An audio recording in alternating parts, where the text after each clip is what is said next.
Love you, Ghost.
Welcome to the Winds of Chaos, the Dungeons & Dragons campaign where you can influence the course of the game.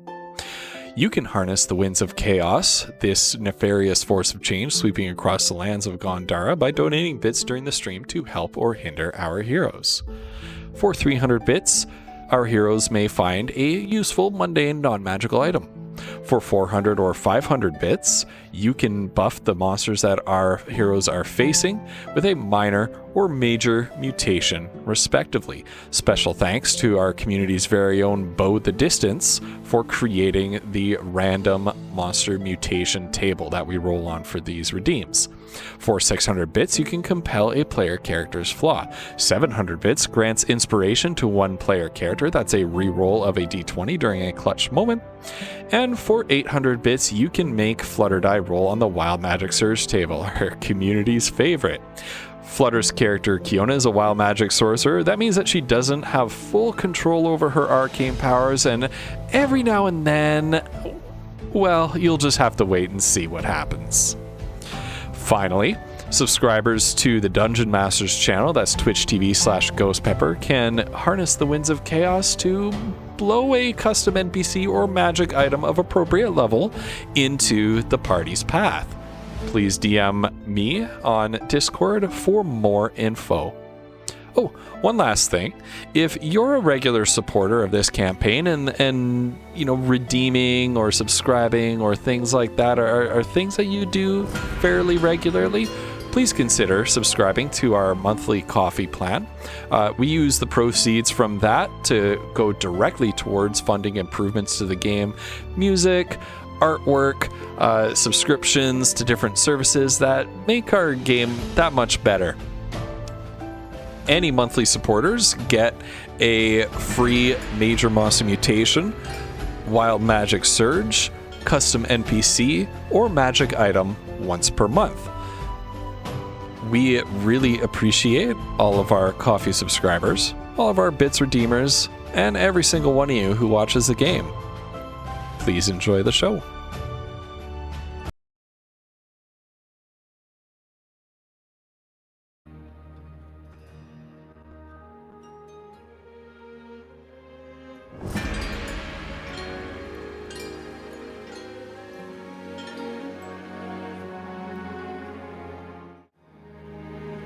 Hello. Bear with me 1 second while I unmute everybody else. Unmute. And as much as I would like to keep Woof muted, unmute. Hello, friends. Hello. Hi, friends.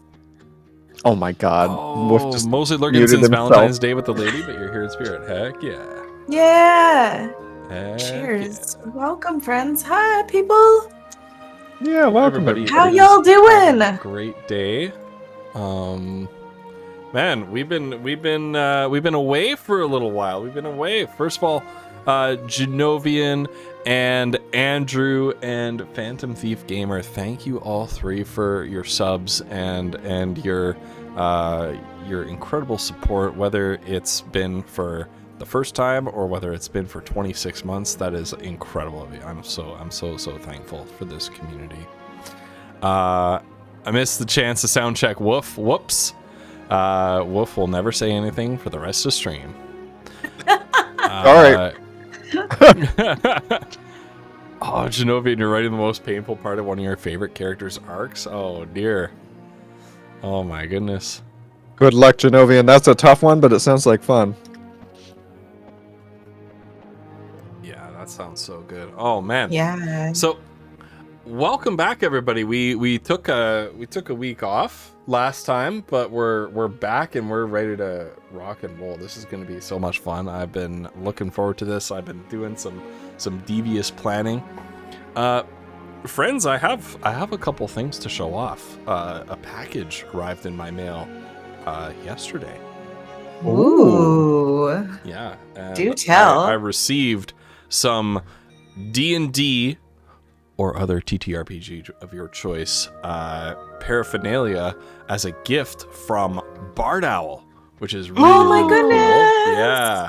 The superb owl herself? The superb owl Right? herself, yeah. Oh, One yeah. is this magnetic dice tray with D20 holders and a little dice Hey, tray. that's super cool. That's really Have- cool. I have been playing D&D for like 20 years, more than 20 years, more like 25 years, and this is my first dice tray.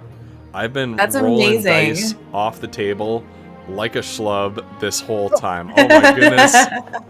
Genovian, thank you for gifting Genovian, us thank some to you. Woof. 24 months, woof. That's amazing. That's incredible. Holy. Oh, so long. Amazing. Wait, Bard isn't here yet. Oh, I gotta wait for Bard to be here. Okay, I never said that. Okay. I never said that. Okay, All right, we delete said the VOD. nothing. Wait, what? Delete the VOD. Delete the VOD. Just like the little note in our D&D thing restart. that we saw earlier that we didn't see Yeah. earlier. Yeah. Yeah. Yeah. But isn't there a spell, Anyway. alter memory? No, I don't know. Yeah. Yeah. Um, I don't think Big Matt magic has words. that one yet. apparently, I use that on myself all the time. Yeah. Well, apparently me too. Jeez. Yeah. Let's not even talk Hold about on, that. Give me 1 second there. That's better. There's Bard. Oh, Bard! Bard, you're amazing. Okay. Well, now that Bard's here, I actually have something to show off on camera. If you'll bear with me, friends. Yeah. What So- is it? Do tell.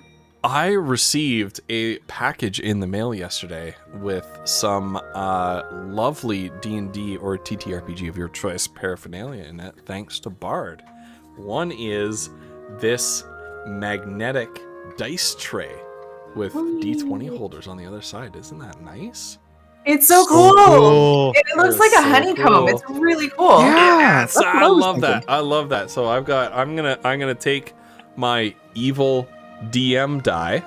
Yeah. Right, Oh my in the gosh. center one. Right in the center. There it is. Ah. There it is. Right there. No. Yeah. There's the My evil one right goodness. there. D&D Peter, dice. how's it going, my Hi, friend? Peter. Hi, Peter. Genovian Bard, thank you for those bits. I believe that's 100 bits towards a redeem. We can we can see what ends up Nope. coming of that. Don't do it. But yeah, as I was gonna say, like I've been playing D&D for like 25 years now, and I've never owned a dice tray. So I am super stoked about having this and no longer rolling my dice off the table like a moron all the time. So I'm really excited for that. Amazing. I also got now this looks really cool. I'm gonna have to find out where I'm gonna hang this, but it's like a welcome sign for your house, but it's also a dice tower. Ah, nice. That's so So- cool. That's like That's you hang really it up inside cute. your door, and like I guess guests come in and they pick up the die and they roll for initiative in your house. I don't know. That might be That's fun really for, like, a fucking party cool, or something actually. like that, right? Yeah, That might that be would fun be for a a party. really great That party. indicates the trick, order in game. which people get to use the bathroom. There you go. There you go. Yeah. And this is detachable, so the dice tower is actually detachable for Nice. for it to be like a little bit more usable.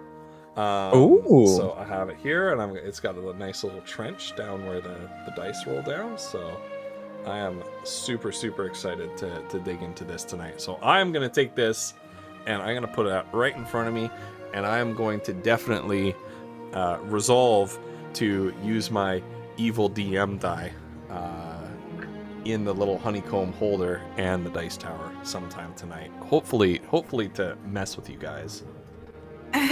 But we'll find out. That'll depend on you. Yeah, we'll Bard's do been stupid trying to get things, this that's here. for sure. Yeah, Bard's been trying to get this here since the fall. Oh my goodness. Yeah. That's brutal. Yeah. Well, it was from my understanding, I don't know much about it because I like surprises and I like to stay surprised and like not know all sorts of information about stuff that people give to me.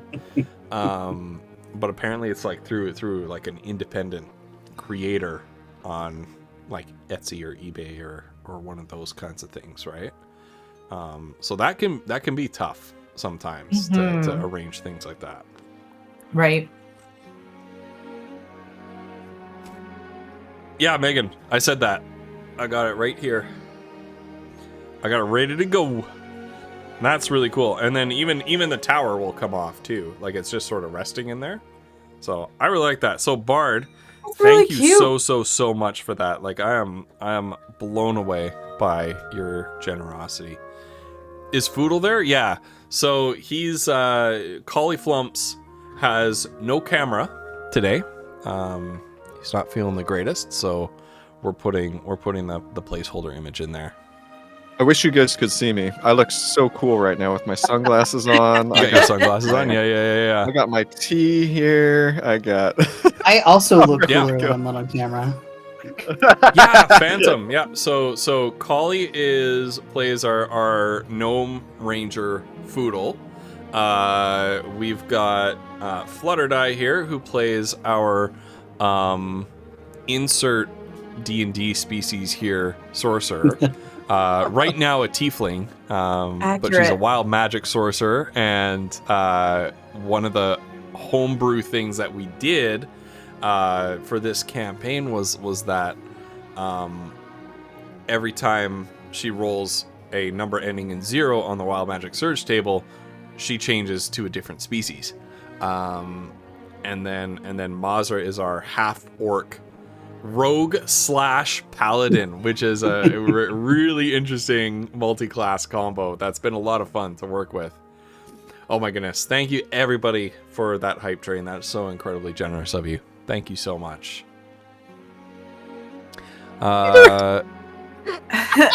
Peter. That's right. Is that sitting beside That's right. you, Academy As I Award-winning call dinner? her. Yeah. As Yeah. I call her, J-Law. She's currently eating. Okay. Otherwise, she'd say hi. Yeah. But yeah, Right. she's here with me today. Right.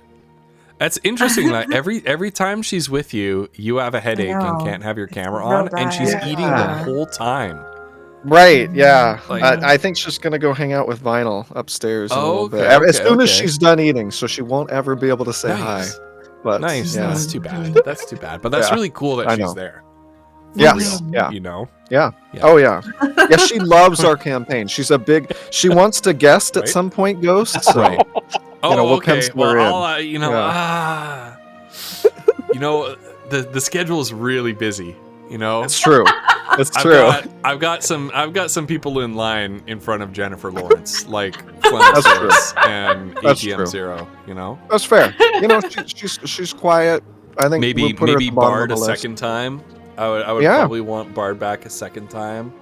Well, I mean, I before, would. J Law, but you have your headphones in, right? So she can't hear this. Yes. Yeah. No, she Okay, can't good. hear any of it. Good. Okay. She just sees us all smiling. So. Yeah. Okay. Yeah. Yeah. Yeah. LaCrue, I got you. You go. Okay. She's really cool about that stuff. Oh, okay. Nice. Well, I'm glad. That's so cool that you have that connection. Peter wasn't supposed to spill the beans, but it's fine. It's fine. Okay. She doesn't mind. No. Is it If ridiculous? Jennifer Lawrence ever wants to guest appear on this campaign, she is welcome to. Absolutely. Yeah. She does strike me as a cool person. I would love to go out for drinks with her, man. She would Right? be great fun Yeah. to hang out with, I bet. Yeah. She seems just really down to earth. Anyway, it doesn't matter. Yeah. Jennifer Lawrence, yes. Beyonce, yes. Please don't, Peter. No. Ryan Reynolds, no. Ryan Reynolds, if he asked to Really? be on this campaign as a guest player, I would say no. Yeah. He's too Why? Canadian. He's too That's Canadian. surprising. He's too Canadian. No. Oh, Canadian. Ghost There's- Pepper. yeah. All right. Well, He's hey, from- if you're Do that listening, to a girl. you're welcome He's on from mine. Vancouver.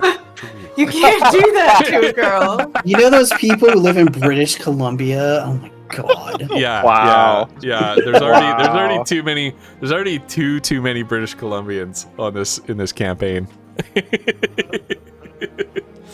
If Deadpool asked, yes. If Deadpool asked, yeah. That's different. That's So- true. So basically, if Ryan Reynolds guested on the campaign while wearing the Deadpool outfit, the answer is- all right. Be spectacular, actually, but Enough of that. Okay. Are we ready for our roleplay warm-up question of the week? Wait, that wasn't it? No. Right? The Oh, other celebrity okay. would you Whoops. want? Celebrity would you allow into the Oh, no. campaign? And which would you not? Yeah. No. No, the roleplay warm-up question of the week is what treasure/item/artifact that your character has collected during the adventure is the most important to them? And that is actually my question of the day in my chat bot. So if I go QOTD. I hate you, Ghost Pepper. Yeah. I just. Yeah, good. So time to open up those character sheets and take a look at what you have. So yeah, and folks in the chat, if you would like to answer for your character, if you've got a character who has guested in this campaign especially, but even otherwise, if you've got a character who is near and dear to your heart in your own campaign, please feel free to answer, because we love chatting D&D and talking shop with people. I've got some thank yous to distribute out to the community before we get started. Number one, thank you to our coffee subscribers, ATM0, Bard Owl, and Bruce Campbell Soup, as well as our players. We contribute to the coffee as well, but your contribution to that monthly membership enables us to do some of the awesome things that we can do with this campaign that cost us money to do. So things like a Roll20 paid subscription that lets us use dynamic lighting, things like a world anvil. We are saving up some extra cash in the account to commission some art. So we're looking forward to doing that in the future. And that is all possible thanks to our very generous coffee subscribers. Remember, if you've got a coffee membership, once per month, you have some redeems. So a coffee membership is the cost of a Twitch subscription, very purposefully, so that you're not paying more than you would pay for a Twitch subscription. And you get to hit us with once a month. You get to hit us with a Wild Magic Surge, a Major Monster Mutation, a custom NPC, or a custom magic item. So please make sure that you use those. We love the generosity, and I know some of you say, well, I don't subscribe to the coffee to get redeems. I subscribe it to support you, and that's really cool. But we want you to use that stuff. So Andrew, Bard, Bruce, make sure you use them. I'm putting you on notice. Second thank you is to our rules lawyers, Starborn Striker and Bow the Distance. Sometimes things get confusing in D&D. D&D 5th edition is a very stripped down and simplified set of rules, which I really appreciate. A very flexible set of rules, but every now and then there's a conflict that appears, and instead of us spending time rifling through the player's handbook or the Dungeon Master's Guide, we have Bo and Megan to help us out with that. So thank you for helping us with that. Third thank you is for Vinyl Stencil, who helps to organize all those bit redeems and ask the questions that need to be asked, send them to me in a DM so that I don't need to stop the game to organize that stuff. So huge thank you to Vinyl Stencil, who is also just a plain wonderful person. Pretty cool person, I think. And lastly, thank you to all of you just for being here and just for being you. Because we really love and appreciate all of you. And the best thing, our favorite thing about doing this campaign live stream, why did shield mode just turn on? Bow the Distance? What did you do? What? Hello, Bo. Hello, Bo. Oh, making what an entrance. Hi, what happened? We needed slow my mode so that goodness. we could properly appreciate Bo. It's Oh, fine. Bo arrives and they're like, I'm putting this stream Bo on is- lockdown. That's right. They're making sure we're all safe. That's right. This is Thank good. you, Bo. Thank you, Bo. Bo, thank you for being our shield in the night. Yeah. Do not be sorry. That's okay. It happens. Oh, you know no, what, crew, LaCrew? what? Hold on, LaCrew. I've still got it here. Uh-oh. Thanks to BTTV. This is from LaCrew. Yeah. And then this was from Genovian? Okay. Now, Phantom Thief Shinobi. Gamer said, also, Bo, welcome. How are you doing? We're really happy to see you. This shield mode is brand new. It was It's a little bit of a annoying pain for me to that turn little off. thing I is fa- I there found- all the time. Yeah, I found that a little bit annoying. Yeah. So no harm, no foul, my friend. Just thank you for being here. And I hope you're well, and I hope you're ready to enjoy some D&D. So Phantom Thief Gamer said 9 lives stealer. I'm pretty sure that's a classic enchanted weapon. Can you tell us a little bit more about it? But that name definitely sounds familiar from like 3rd edition, at least. So Crew said, can't answer this from a player perspective. Thank you, Calling Megan, for posting it. But from a DM perspective, the sword that the BBEG will drop upon his death actually holds himself, and with every kill made with that weapon, he grows stronger. Even after being defeated, he continues to manipulate the party until there's been enough blood shed. I love that idea. I love the idea that like you kill the BBEG and then continue with the campaign, but they're still there. That's really neat. That's a cool idea. Who is this second one from, Collie? Oh, that's a good one. That's Genovian, is it? I think so. Yeah, that's Genovian. Okay. Let me double check, pick but yeah. Lingmian. I don't know. I'm gonna be very bad at pronouncing these names. I apologize. It's definitely a crystal that his future wife Shu Ling gifted him. LM is a bit of an indulgent guy, very about being clean, and he tries not to be super about being adored in pretty things, unlike his bestie Jinghai, because he doesn't want to be like his dad. But there's a reason it's called guilty pleasure. Yeah. Now who's this? Oh, that is an impossible thing to answer, as Phantom everyone Thief. always has something. That's Phantom. Okay. Something that feels special to them, and it changes, but I currently would have to say the 9 lives sword. I get to take people's souls. Heck yeah. Just scrolling through. This is a hard one for me because neither of my characters really value objects.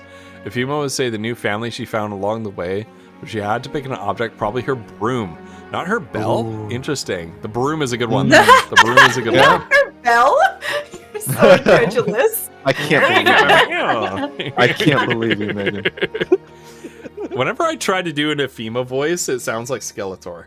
Right. The broom is far more valuable. You guys I love are it. so like Fima's practical. She knows how to be. For Darfin, I guess it's his eye, which is technically a magic item, even though it's in his head. He wouldn't be able to see without it. Is Darfin's eye like your character's eye from that one Fate campaign that I played with you and Woof and my brother and Mr. Roboto years ago? Because that was a pretty cool eye. Oh, I But missed I don't that know if it works campaign. exactly the same. Yeah, it's kind of neat. I might restart it someday. 9 live stealer, you get a +2 bonus to attack and damage rolls. 1d8 +1 charges if you score a critical hit against a creature that has fewer than 100 hit points and must succeed on a DC 15 con saving throw or be slain instantly as the sword tears its life from its body. Oh, jeez. That's insane. I did not skip yours. I read it out, Megan. I literally read it out. I think the most important thing Fielding has found up to this point is an ancient tome. Can't say much more because of spoilers. Chiro can't say anything other than the grandchildren he has collected. Aww. Lenny, welcome. Spoilers. Hope you're doing well. Hi. Mechanically speaking, Dietrich has a background feature that lets him ask about a course of action and know whether it seems like a good idea. But in-game, the DM and I flavored it that it's an amulet, letting him ask his warlock patron about it instead.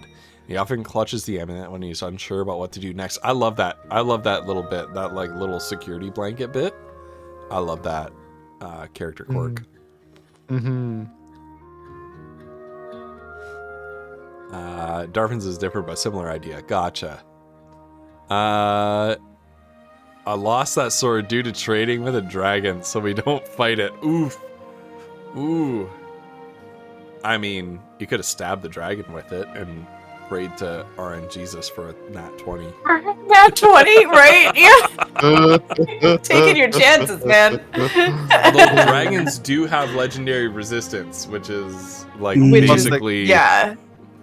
I succeed First, like, automatically 3 on hits. saving throw. Yeah. Yeah. You gotta there's- have 99 hit points or less, right? Mm. So.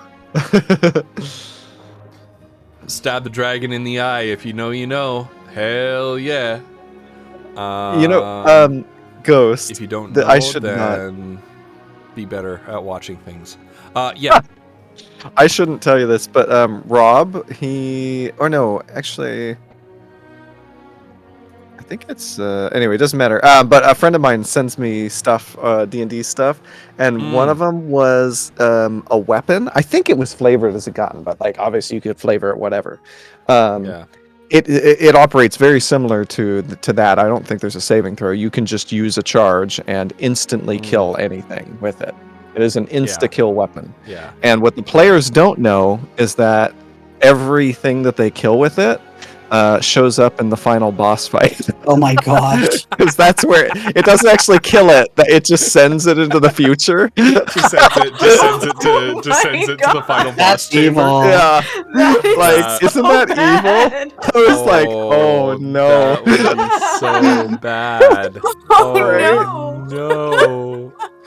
That would be terrible. Yeah, it sends That it is forward the in worst. time. They think it kills it, but like, Yeah. anyway. That What a What was shock. the name of the fairy that got buffed? DM troll. I don't remember, but I'm waiting for him to come back. Oh, Philip. Oh, Philip, Mega Philip. Yep. Philip. Mega Philip. Yeah. Mega Or Philip. Mega Philip, I think at Well, that he's one Giga Philip now. Yeah. Giga Giga Philip, Philip, that's that's right. God. He was Philip and then Mega Philip and then Giga Philip. As soon as I gave him a name, chat just started throwing like Yeah. major mutations at him. Just- What was the CR on This is Philip? what It must happens have been when we like make half him or a name things, quarter you or guys. something. yeah. Yeah. As soon as Okay. you give something a name, it's like Right? mutate him. Yeah. So what about yeah. us? What about you? Well, Oh, since God. you asked, and since you're so eager, why don't we start with Mazra? Well, I'm not counting her little symbol thing because she already had that. But normally I would say my immovable rod. But I'm gonna say The delivery. I'm gonna say the daggers, I the was Songbook drinking. daggers. I snorted. Freaking water. I was drinking water, you bastard. It's all over my keyboard. Fuck's sake. I was not ready. Yeah, the twins, Ren and Nightingale. Oh, the Misty That's Misty good. Step Daggers. It's yeah, really Yeah. spiced up Mazra's They're so Combat. invaluable. Yeah. mhm. Yeah. So thank you to Bo for that. Really cool. What about Foodle?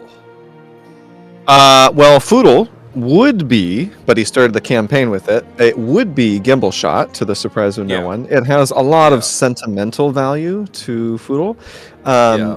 His favorite thing that he's gotten during the campaign is very tough because he's got a lot of really cool stuff during the campaign. But I think his favorite is the like the one that's most important to him is the awakened forest maiden's bracers, because they are connected to Aaron Selch. And my favorite part about them is actually not the fact that he can entangle stuff in combat. It's the other part. It's the awakened part where he can use commune with nature. I think that is just one of the coolest spells. I don't know. I love it. And it's very fun to roleplay that with Foodle. And anyway. Yeah, absolutely. Yeah, that's another one. All right. Flutter, what is Kiona's most valuable item? I think it's her silver cloth of infinite measure, actually. Yeah. It's the thing that only gets mentioned every now and then, but like without super it, important, she right? Do you remember struggling when she would change into like a giant and like have no clothes? Yeah. That was God. Yeah. So I think that's probably her most valuable item. She wears it every day. You just don't think about it. She can change it to whatever she wants it to look like. It's you know. Yeah. Interestingly, all three items made by loyal viewers of our campaign, who used their coffee/subscription redeem to make a custom magic item. So thank you so much to the folks who made that. But isn't it interesting, because we always say that the items and the NPCs that our community makes and injects into this campaign are some of the most memorable and some of the most beloved by ourselves and by the community. So that's really cool. Thank you, guys. That is correct. It was Sloth that made that armor for Kiona.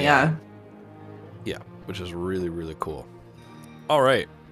So without further ado, we're going to begin this campaign. Now, if you type !WOC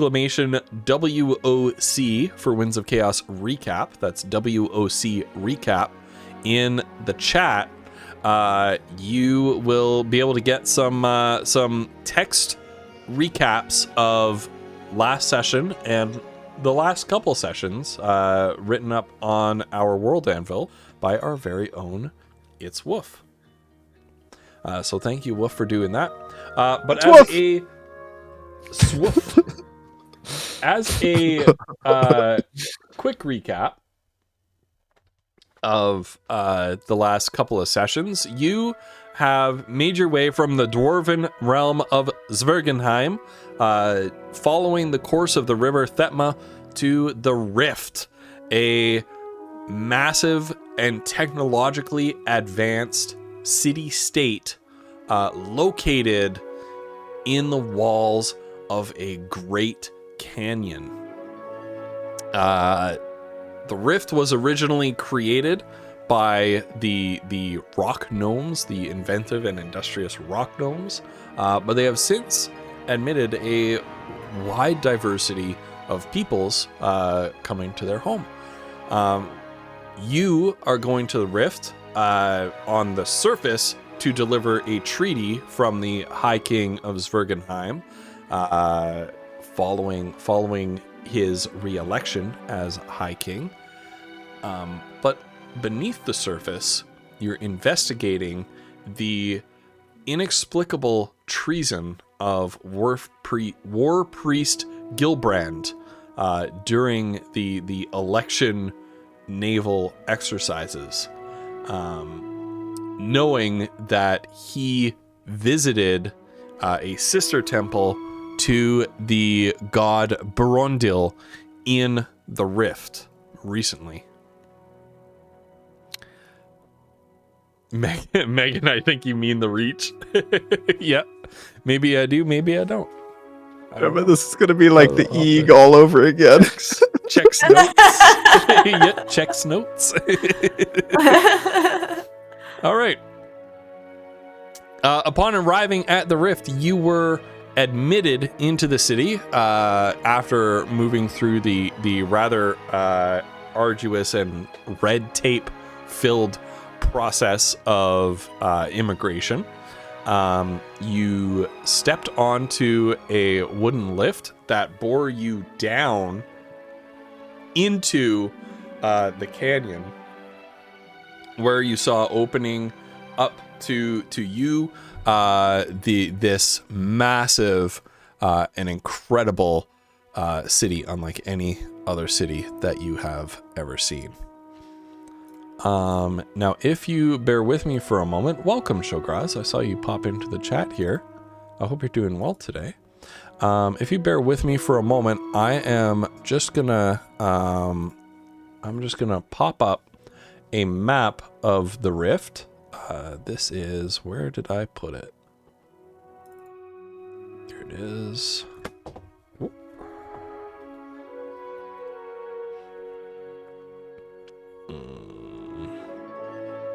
Aha.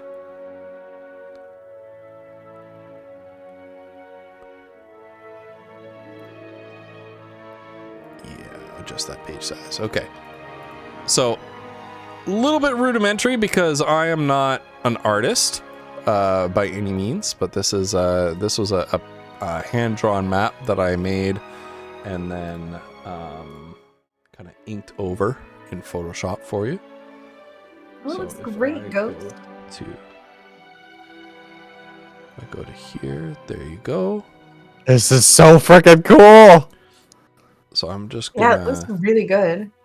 Yeah, I'm glad. I'm gonna work on adding a bit more detail to it as we go.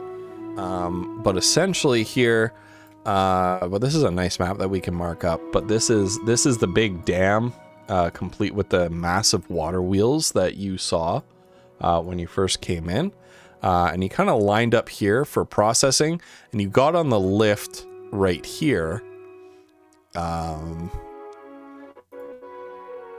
Wait, ping it again? Where was the lift? You got on the lift. It's this yellow square right here. Okay. Okay, and it took you down this line to this lift platform down here. So as you are riding this wooden platform, held to a rather precarious looking chain overhead, you're borne down into the middle of a busy marketplace. So this right here is actually the main market. So I need to find where I stopped. So as you're descending down the lift, you see the signs of busy hustle and bustle everywhere. People moving up and down the streets. Some of the structures of this city are built into the very cliff face of the walls here. The canyon is actually on 3 levels. Like, this is the highest level, this is sort of the mid level, and this is the low level.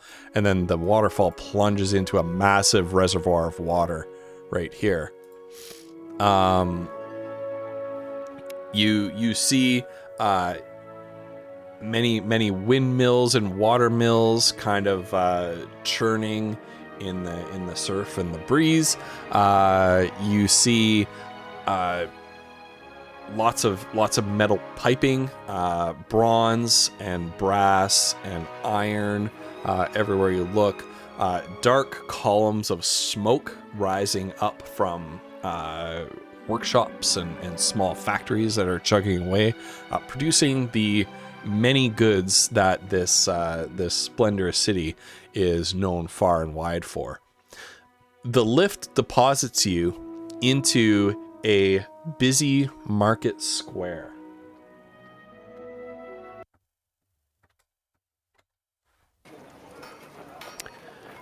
You look around to see multicolored awnings of every hue, hawkers of every species shouting, and market goers haggling for their goods. While gnomes are the most visibly prominent species in the market, the diversity here is staggering, even compared to some of the other large cities that you visited, like Lysantia, in the past little while. There are dwarves from Zwergenheim, orcs from the Storm Spires, humans from the south. There's even a small party of high elves from the Luxari hegemony, maintaining a somewhat awkward distance from the occasional knots of wood elves in their simple forest-colored attire. A few peoples are there that you've never seen before. Birdfolk in breezy robes, the colors of sky, cloud, and sun. Hulking, muscular reptilians, clothed only in loincloth. And folk that could be mistaken for humans, but for their gigantic, hairless, ashen-skinned bodies. Others you've seen before, but may be surprised to see here. There are a few goblins, keeping well to themselves and attracting more stares than just yours as they pass. 4 shambling figures drift across the street some distance away, bearing a curtained palanquin on their shoulders, through which you barely catch a glimpse of a pair of figures resplendently clothed and jeweled. You see what appears to be an adventuring party of Dragonborn, armed and armored. The first you've seen, aside from Goldrill and his master Clotar, but these bear strikingly different features and scales of red, bronze, silver, and black, rather than the blue and indigo that you're accustomed to seeing. When the lift finally touches down, an attendant on the other side lifts up the platform gate, and you step off. You're brought up short after that first step by a voice shouting, "Make way! Excuse us!" And a team of gnomes passes by, driving a large beast of burden, unlike anything you've seen before. A squat, 4-legged creature, some 8 feet tall and 12 feet long from tip to tail. It looks like a cross between a shark and an armadillo, with its elongated, round snout and segmented plates of natural armor. A gnome is mounted in a saddle on its back, guiding it forward with a raw leg of goat dangling from a fishing rod. A wagon loaded with sacks of grain, fruit, and vegetables trundles along behind from where it is hitched to the beast's harness. And I've got a picture of this creature for you. Oh my gosh! It is adorable. It's so cute! Yeah, so this is the beast of burden that the gnomes are riding, and this is quite a big creature. So the gnome is only like a little creature sitting on top of it. The saddle that the gnome is riding is almost comically small. Amazing. I'm sure that Kiona is wide-eyed, just like gawking at everything in this place, because nothing she could have ever dreamed would ever be what this place is. So she is probably quite taken aback by it all.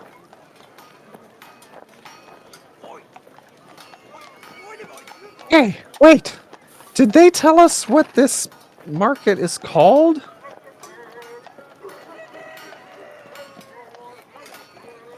Does anyone? I don't have it here in my journal. Foodle's holding his journal. I don't think they had. I don't think they necessarily gave it a name. You know what? I don't think I remember anybody saying anything. Okay, I think the first thing that we should do. This is what I do whenever we go to a town. Is I look for the visitors center to see if we can find a map. Because then maybe there's a name. Kiona remembers doing this in Lysantia.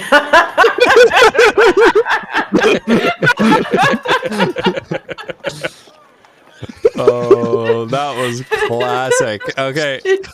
I feel like we're gonna have a recurrence here, but we'll see. This is...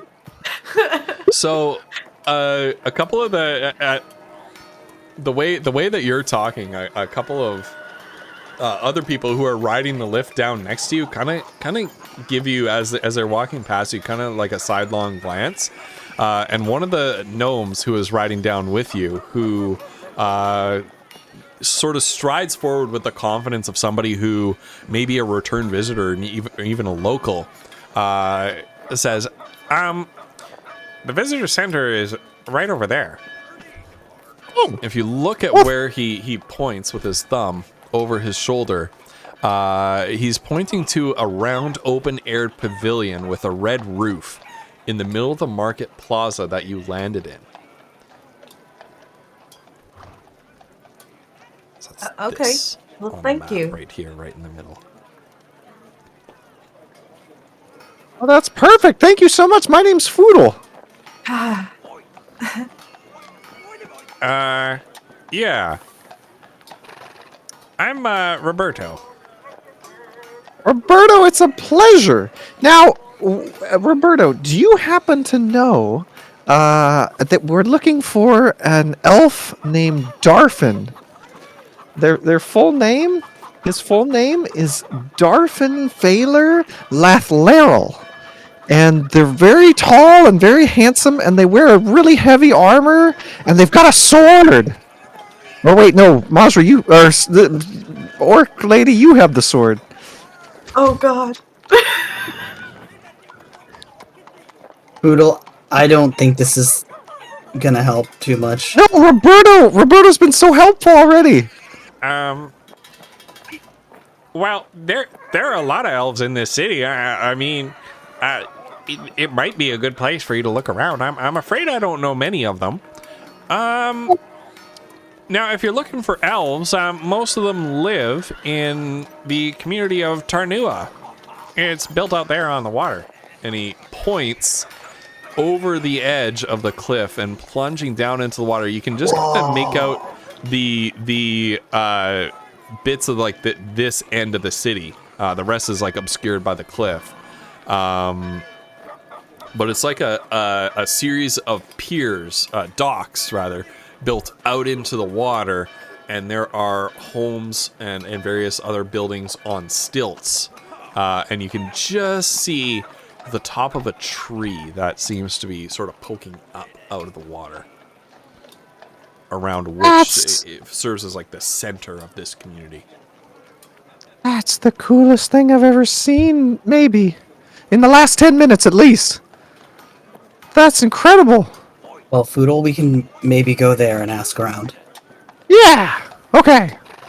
Yes, well, the Rift is an incredible city, that's for sure.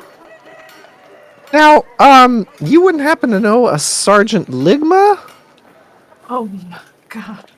I'm looking for a Sergeant Ligma. Yeah. Listen, I'd love to help you out, but the visitor center is right there, and the Right. attendants there know a heck of a lot more about this city than I do. But I hope you enjoy your stay in the Rift, and I hope you find your friends who you're looking for. This Durful and Sergeant Ligma. Anyway, Thank bye you, now. Roberto. Roberto have a good day. kind of like takes 2 steps back and then turns around and just walks away. I have a question about the Rift in general. Like, so when we're looking at the map, we're looking at a portion on the side of the Rift, right? Like, because is there another? Yeah, this is like canyon wall. Yeah. I was gonna say, is there another canyon wall opposite them in some? Yes. How far away is that? Like, That is about right. how big here. is this expanse It's of not- water? Okay, I was gonna say. I'm pinging something in chat, can't see. Yeah, that's about like right here. And Just how right far there. down is the cliff? Oh, it's a good like 80 feet down. It is a steep drop. I feel like Kiona might not like it there very much. Being on the She doesn't side of a like cliff. heights. Yeah. I think she's not a fan. Yeah. I think she looked over to see the elf thing and then took a couple steps back, like, yeah, nope. Mm-mm. I'm not doing that. Get a little bit of Ow. vertigo. Well, I mean, I don't know about you guys, but I think the first thing that we should do is go to the visitor center. Get our bearings, you know? Right. Maybe even a map. Anyway. That was so helpful last time. All right, let's do it. And Foodle just starts skipping off towards the visitor center. Fiona's just gonna follow him. Like, yep, it's gonna happen. And Masha's like, when we were in Lysantia, I saw these. There was a stall that was selling these kind of like rucksacks that had, I think they were like leashes attached. I don't know if we should get one of those. Not a bad idea. You look down the main stretch of the marketplace, like a little way past the pavilion, and you see an orcish mother with 3 little young toddler-aged orclings, each of them wearing one of those sacks, and she is just doing this almost like this martial arts dance as they're running around. Each of them bearing a striking resemblance and temperament to Grelka. None of them I think have that would flour all result over their face, though. in a look between Mazra and Kiona. Like, yeah, never mind. Just no. Masha's just thinking, thank goodness I was never like that at that age. Flashback Yeah, to to Mazra being worse. Exactly that. Yeah.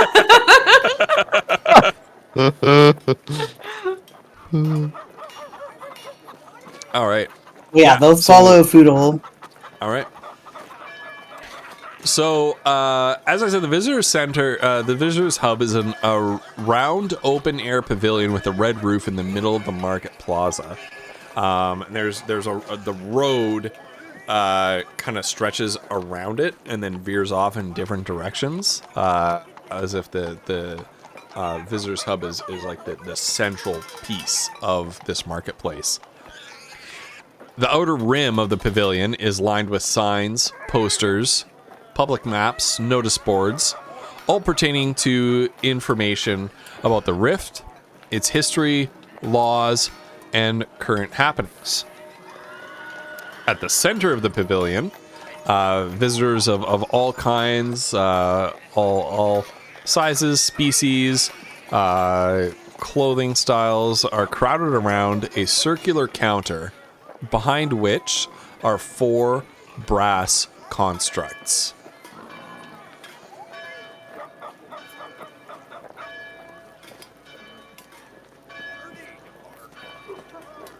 Okay, sorry. So you've got the posters, and then you got the constructs.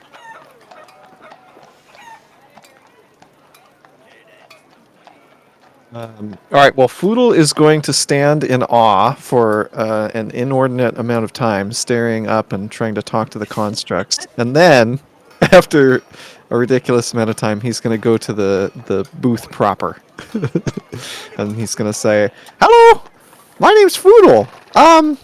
Do you have a map?" The one of the brass golems turns to you with a jerking motion and leans over the counter down to you. Greetings. There are many maps available to you. Please submit your documents. Oh, right! And Foodle pulls out his fancy thing, thanks to Mazra, and submit his documents. I was gonna say the people in the elevator on the way down must recognize that we got in on some bum deal because we're not supposed to be here. The construct reaches out a hand and plucks your visitor's document, your visitor's pass, out of your hands, lays it down on the counter, stamps it yet again. There's like 3 stamps on this document now, and hands it back to you. And it just begins to rattle off this stream of information about the city's rules and expected conduct. And it just goes by so quickly, and it's such a perfunctory, like, You know, like when you watch ad for medicine and they rattle off the side effects at like 3 times speed just to fit it into the commercial time. This is basically just what you hear is like a Foodle's just writing down any things that sound like words to him. So this page is just full of nonsense. And the construct also hands you a badge. Now, what was the profession that you registered with the city, Foodle? Originally hunter, but now it was tinkerer, I believe. Oh wait, Right. hold on. It's probably in my notes. Yes. Yep. Tinkerer. Tinkerer. Okay. So the construct hands you a badge that conveys 2 interlocked wooden gears. Ooh. Well, this is so Please cool. wear this at all times Of course. in the public spaces of the city. I'm never gonna take this off. Here is the map you requested, and the golem lays down a piece of parchment slightly curled at the edges with a blank map sort of drawn in outline, and also deposits 3 crayons on top of the map. This is amazing. You guys, look at this. It's just like the other city. It's just like Cormantia. Oh wait, Lysantia. I always get confused. Lysantia, yeah. Okay. Lysantia Which is one's the city, yeah. kingdom and what's the... Okay, all right. It's just like Lysantia. Foodle would know. This is so cool. Wait. Okay. Miss Construct. Do you happen to know? Have you seen an elf named? And Foodle's just gonna do the same thing. He's gonna ask all about Darfin. I am not familiar with this individual. Searching the city archives. Searching. He's the captain of the Knights Radiant. Poodle. There are no members of the Knights Radiant registered in the Rift. Oh, that's okay. Well, thank you for trying. Checking prisoner data for convicted and accused criminals. Searching. What? Searching. There are no members of the Knights Radiant currently accused of or convicted of any crimes. Yeah, I mean, that makes sense. I could have told you that. Hey, that's fine, but thank you. Do you have any tips? Please specify. Well, like, is there anything that we have to see now that we're here in the Rift? Anything that you recommend? There's something you love, maybe. I do not love. Your request is for subjective information. Okay, what about... I am unable to provide a response. You don't love... You know what? We're gonna fix that while we're here. What about Noam Chomsky?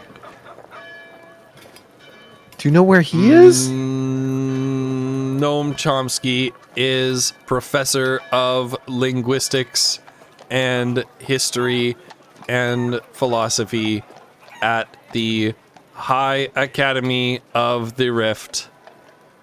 Aha! This is perfect. Kiona, you're gonna love it there, I bet. Sure.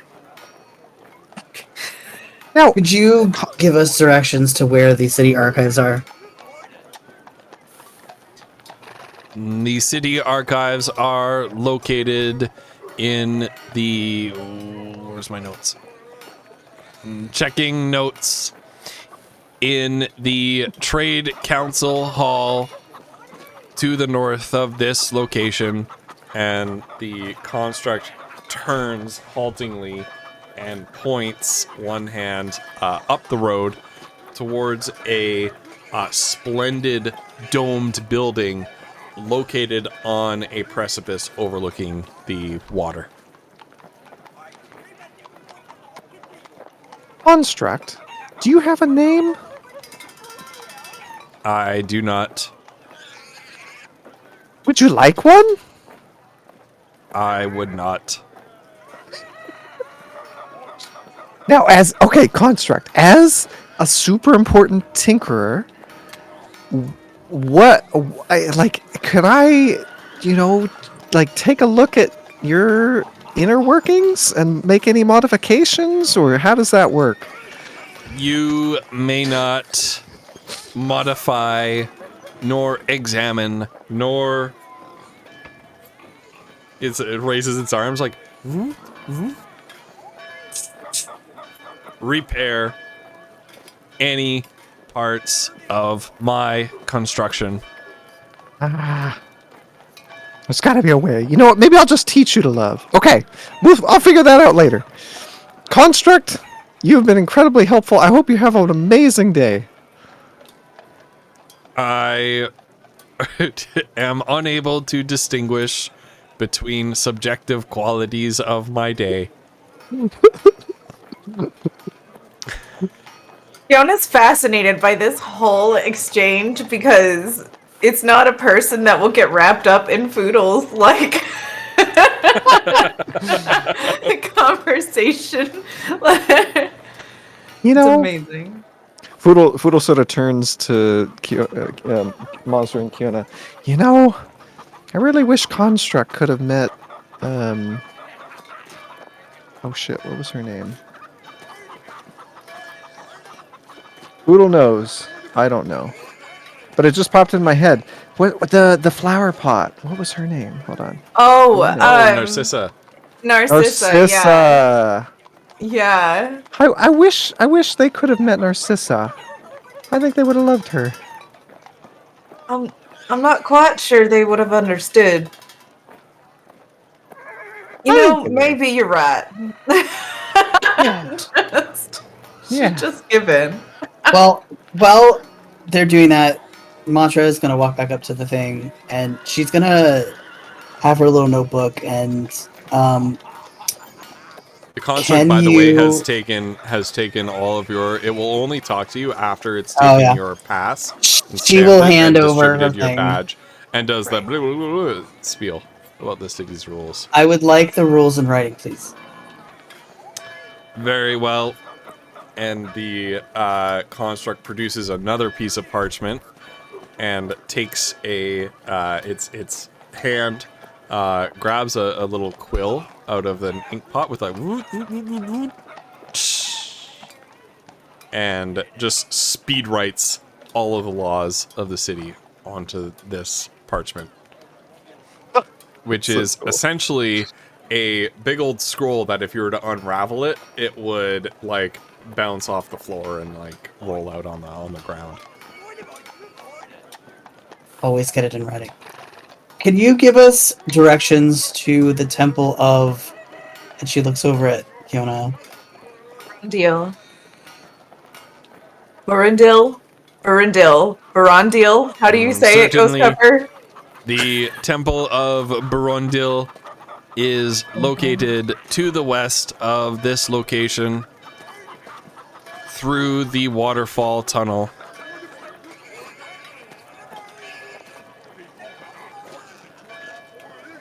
Aha!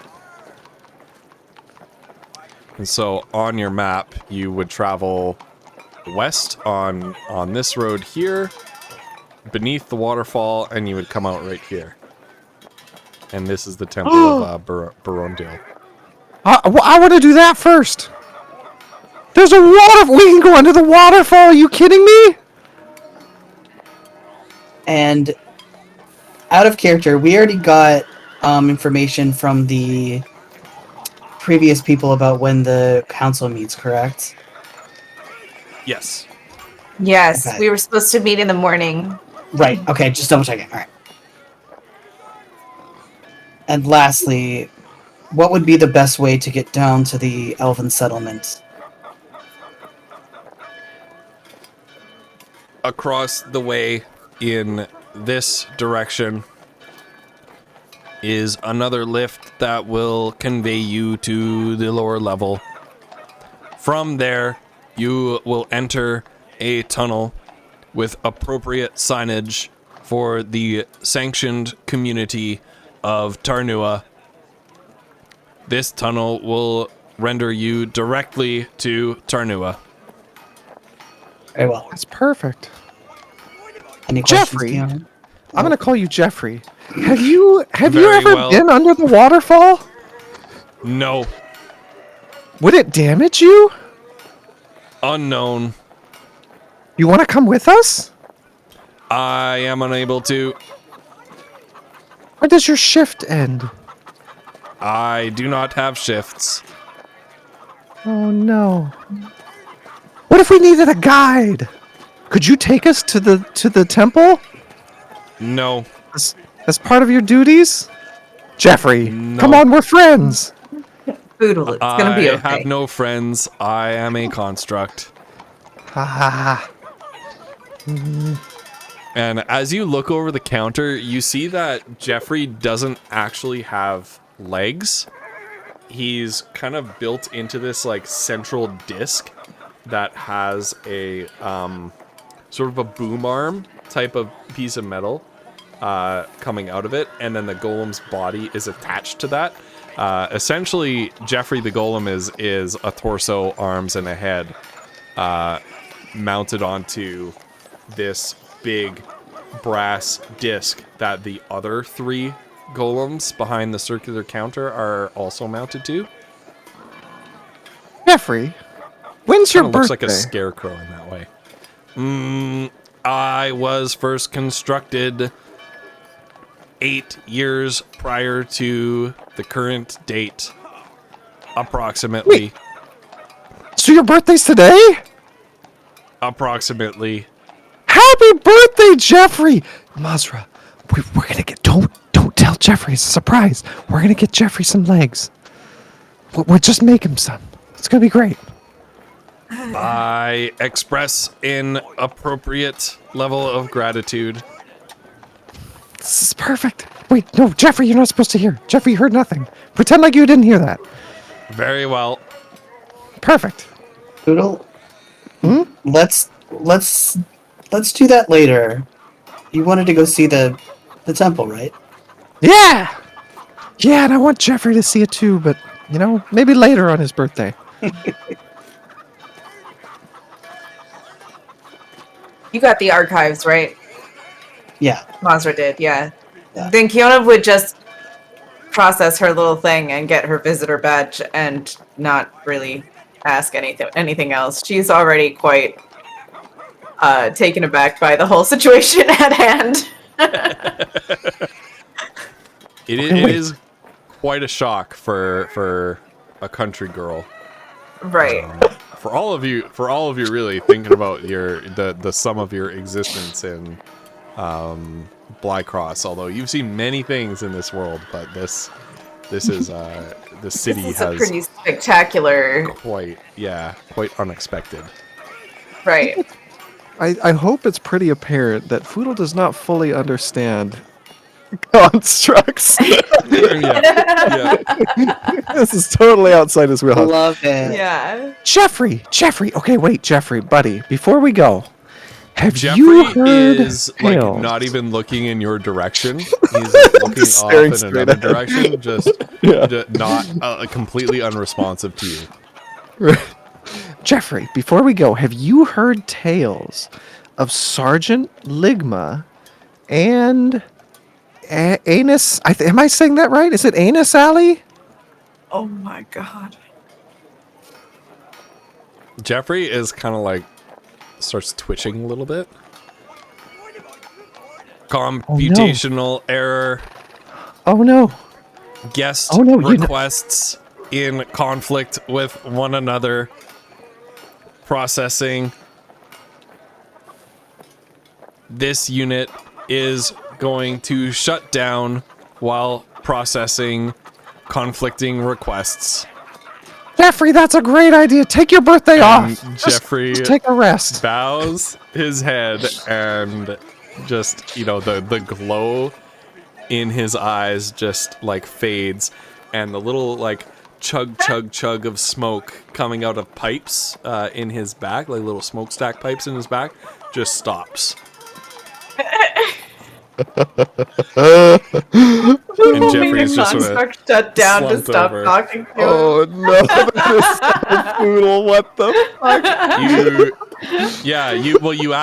You asked Jeffrey to pretend he didn't hear you, and then Yeah. you asked him a request that called upon his primary duty. Yeah. He was requested I realized what was happening. Oh my god. Okay, and Foodle is going to ask Mazra, is it okay to pick these flowers, or is that against the rules? Flowers? I don't know. Hopefully there's some flowers and pots around nearby. It's a visitor center. I'm sure it looks nice, right? No? I don't know. Why Ghost? are you picking flowers? Well, I just thought it'd be nice if Jeffrey had one when he wakes up from his nap. There is a flower seller nearby. There's a number of people who, especially with flowers, they're people moving up and down the streets with like baskets of flowers, just taking money from passersby, things like that. Until I have a chance to read this, maybe it's best if you go buy one. Okay. Oh yeah. Good thinking. Hi, my name's Foodle. I'd like to buy some flowers for my friend Jeffrey's his birthday. Yeah, my name's 4 coppers. Oh, 4 We'll coppers. give It's a you pleasure 2 to meet coppers. you. What? Call it 3 and we'll have a deal. Oh, alright. Right? You pay 3 coppers for a flower. Buy 4 coppers. And the little gnomish girl takes your coppers and I'm a little gnomish girl. yeah, Puts them in a pocket. A pleasure doing business with you, sir. Little gnomish girl has been smoking cigarettes for her entire life. Can I do an insight check on this gnomish girl? sure. What the fuck? We've got Wait, Jeffrey is the copper, insight that be 4 like coppers, the someone's gnomish girl. physical presence, or is that just for emotional stuff? That's for it's also like to detect lies and deceptions No. and things like that. I'm detecting the clothing that this person's wearing. That would be perception. Okay, fine. Or perception. I rolled a 14. Okay. Is this a little gnomish girl or like a gnomish man in a little gnomish girl's dress? This is you rolled a 14. This is not a little gnomish girl. You cannot tell you cannot positively determine the sex or gender of this person. You can tell that they're not a gnome, however. Interesting. Buy 4 coppers. Bard, I love this dice tower. Let me just tell you. Uh-oh. Yeah, they take your 3 coppers. I removed it but from you my can- inventory. Yeah, so you can tell that this is not a gnome because their clothing seems to be up to snuff. But you notice that their face is like caked on with some kind of makeup. Interesting.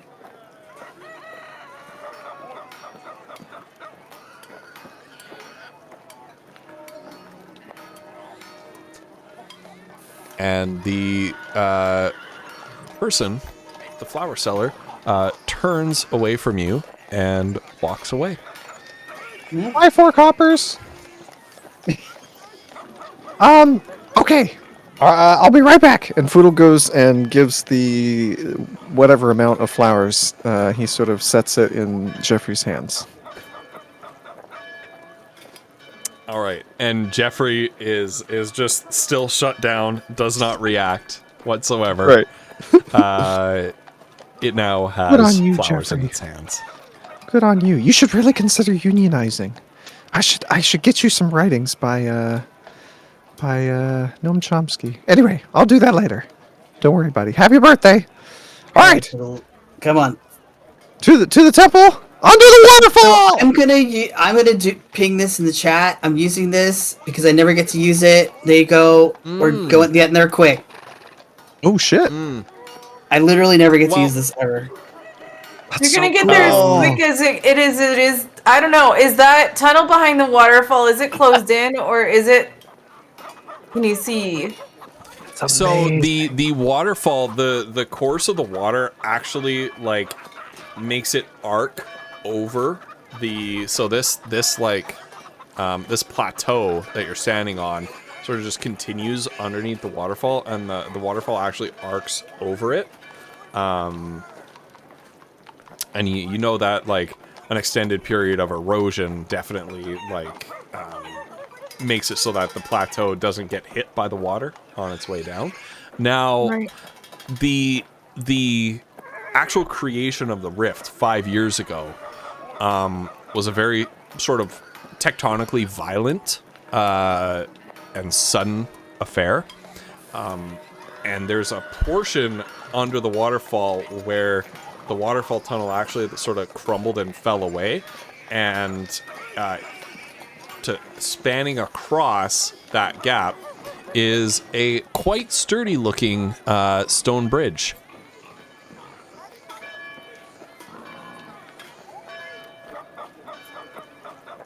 You know, we'll walk very carefully, either down the middle or the back part by the wall. If there's no wall, if that's closed, she will walk down the middle carefully. Yeah. And as you are walking beneath it, now I did not prepare this sound. Oh no. But I've had a flash of inspiration, so bear with me while I look for this sound on YouTube. Welcome, my Raiders. Yeah.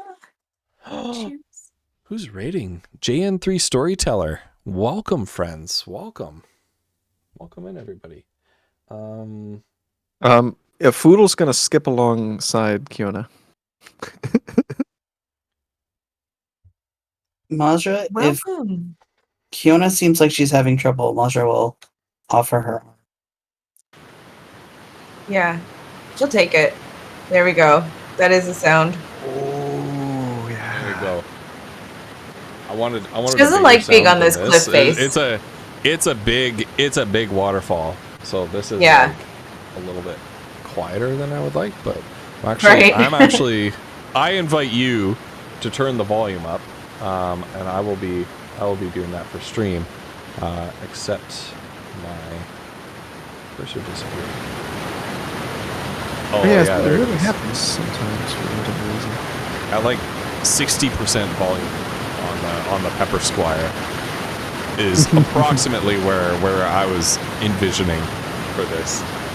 So it's a loud, rushing waterfall. I don't know how many of you have been to Niagara Falls, but if you go like out on the boat and you have to like shout at each other to be heard, this is what it's like under here. Right. This is amazing! Fiona is apprehensive. She has been feeling, ever since she looked over the edge, she's been feeling like this whole place is like precarious. That it's like it could all just slide into the lake anytime. So she's a little bit very like over aware. You would notice that she's looking a little bit nervous. Kiona! Oh wait, Kiona!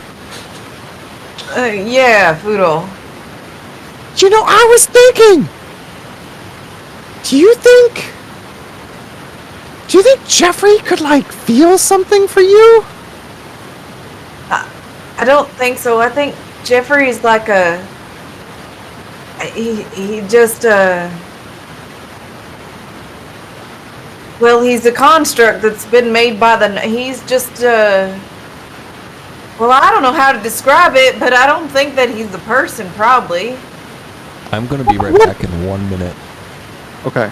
Okay. But what if he is? And like, he doesn't know love. I mean, I don't know.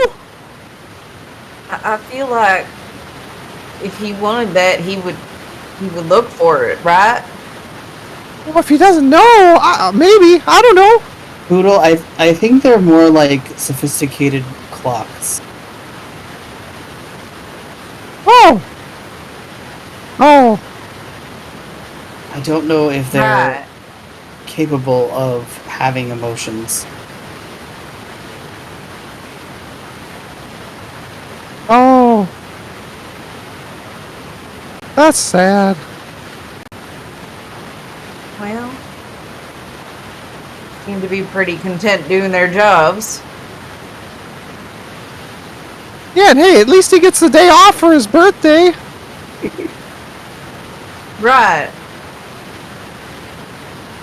I just thought, you're so good with people and I don't know, you're so lovable. Well, I'm not exactly sure that's always true, but I appreciate the thought. I think it's always true. Well, except Poodle? when you get really mad. Just don't ever get really mad and naked again. I'll do the best I can. Although, speaking of getting naked, do you guys think we could jump out off this bridge into the waterfall? I think that's a terrible idea. I think we would die. Oh, okay. Yeah, maybe not. If you're really interested, we can try and find a hot spring somewhere. Ooh. Maybe. Poodle now looks nervous. Poodle having flashbacks.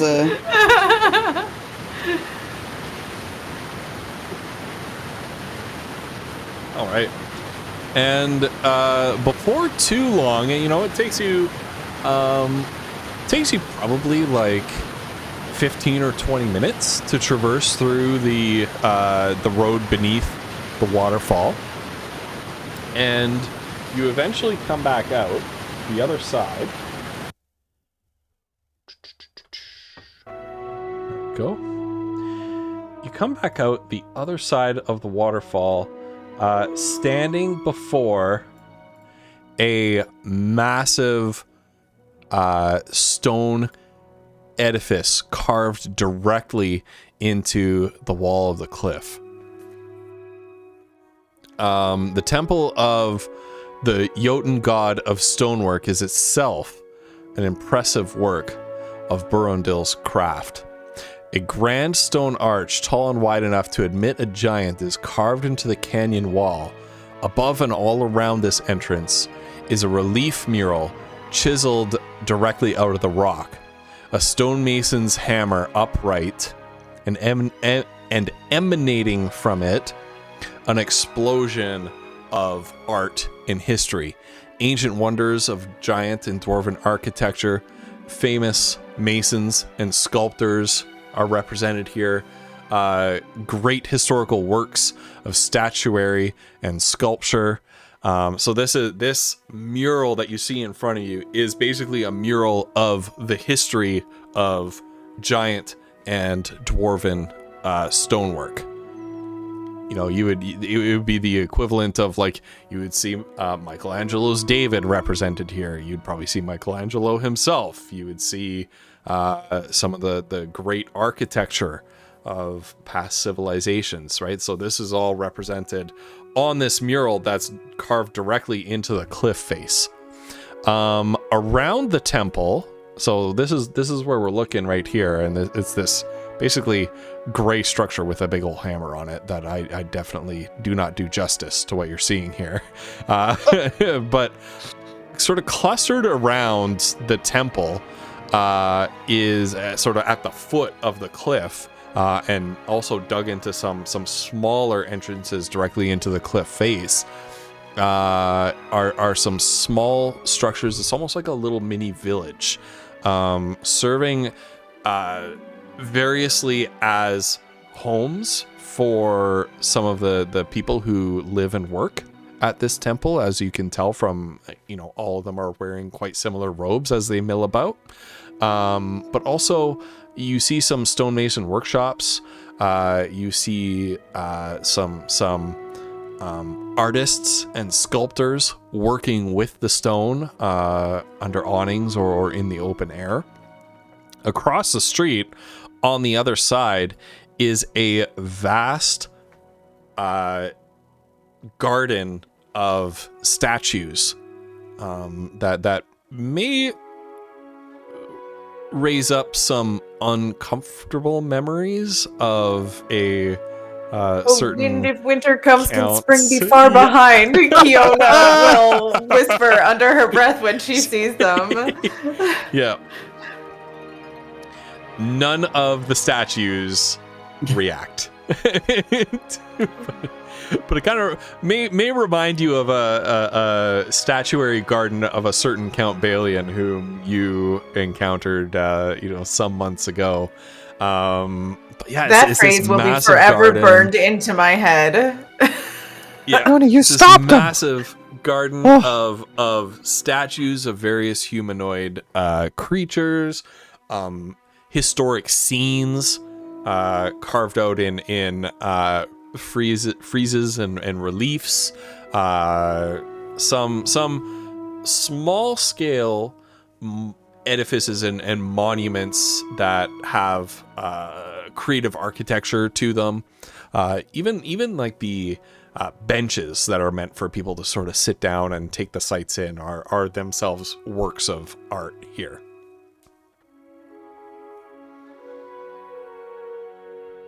It's quite beautiful. It really is. And Kiona, that was good thinking. You probably saved all our lives. And Foodle is like 100% serious. Oh, well, you never know around statues, I guess. Yeah, I agree. You Never know think- when that little bit of poetry is going to come in handy again someday? Right?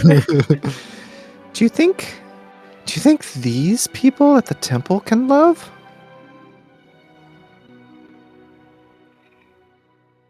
I would be prepared for more of the six-eyed creatures and their followers in here, actually. Maybe not right out in the open, but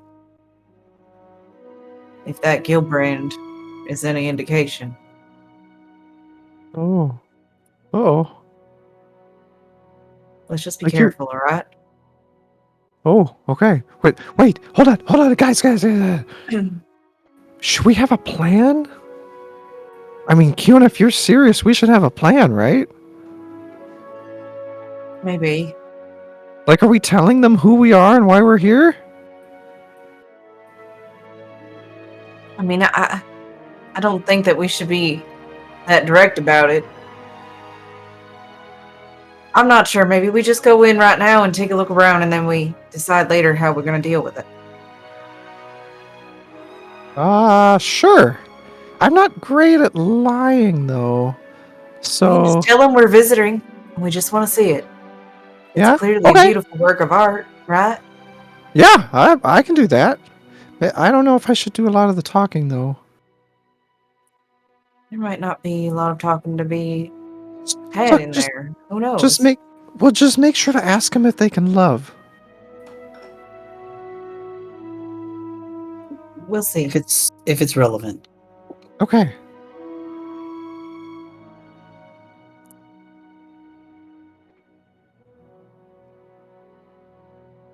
Well, do we just go in? Yeah. Is there any kind of what it seems like Yes. tradition or anything Like to go what in? It's like the public? it's an open stone arch. You guys have your badges, There's right? there's not even a door on it. Right. So So very, very aware. Kiona will walk in, and she'll be looking for anything that smacks of the six-eyed creatures, the crystals, or anything like that she would be able to see. Sure. Not that she thinks that they would have them out in the open, but Yeah, sure. So, and you pass beneath the stone archway.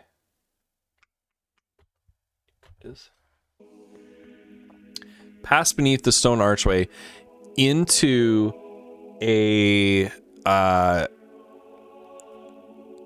vast cathedral-esque space hewn out of the very rock of the cliff.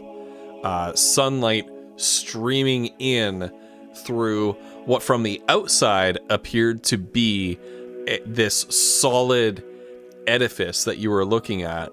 But now as you realize that every couple of centimeters, there's just this little micro fissure there, just wide enough to let some sunbeams of light through. So it's almost like from this side, it's like a window letting the sunlight stream in with very little to no interruption. Something that seems magical to you, something that doesn't seem like it would be possible without the assistance of magic. The ceiling of the temple is vaulted so high as to disappear into shadow.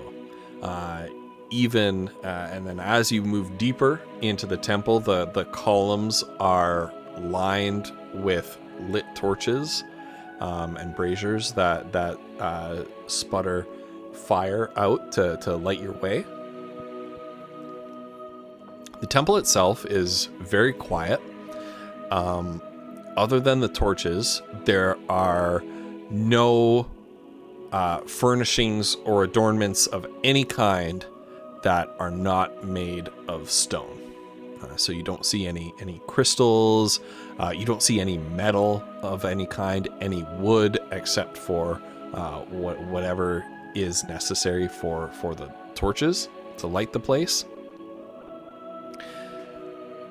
The people moving around in the temple, mostly from what you can see, are dwarves and rock gnomes, although there are a few humans and a couple elves as well. They're all wearing slate gray robes with voluminous sleeves that they hide their hands in.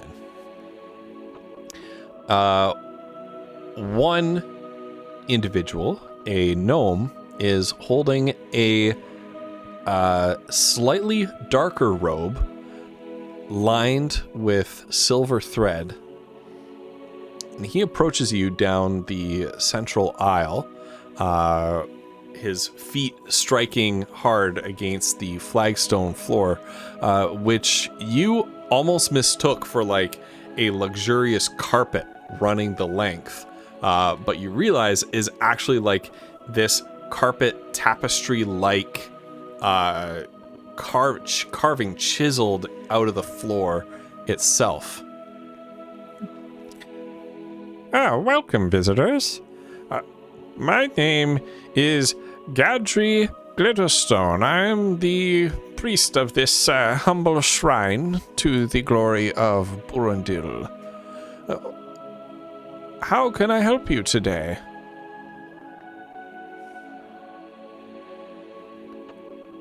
Well, This place is so cool. here to look around a bit, I guess. Yes, I suppose this place is quite cool this time of year. Cauliflumps has, of course, just ended. But as we get a bit more sunlight, it should warm up a bit. I do apologize for the chill. I'm sorry, miss. You were saying? Just to get a look around a bit and maybe learn a little bit about what you do here. Oh, of course. Well, I of course the faithful of the great god of stonework, Burundil. Do you know anything about him or his warship? I really don't. Wait, Oh. I do. Oh, do you? Well, what do you know? I mean, I think so. Hold on. And Foodle pulls out his journal, and he says, Oh. okay, wait. We were told by, and he looks over at Kiona and Mazra, someone that Burundil is a benevolent dwarven and giant god of stonework. And I guess the giants worshipped him for centuries and passed that down to the dwarves. And that's his avatar there, with the giant with like a long dwarven beard. And scholars, I don't know this word, but I wrote it down, postulate, that he was the god who sort of made the first dwarves out of stone. I think. Oh. Well, this is most interesting. I see that you have upon you the Tinkerer's badge, and if you forgive me for saying so, I find so rarely that tinkerers and engineers and members of that particular guild take much interest in religion.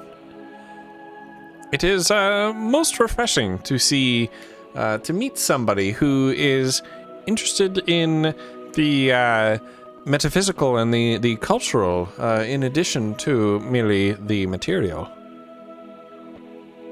Yeah, I know those words. I think the gods are really interesting. Did Burundil get along with Aaron Selch? I'm not quite sure. I suppose so. Mountain and forest do live side by side, after all, do they not? And sometimes it is difficult to tell where one ends and the other begins. Ooh, you hear that?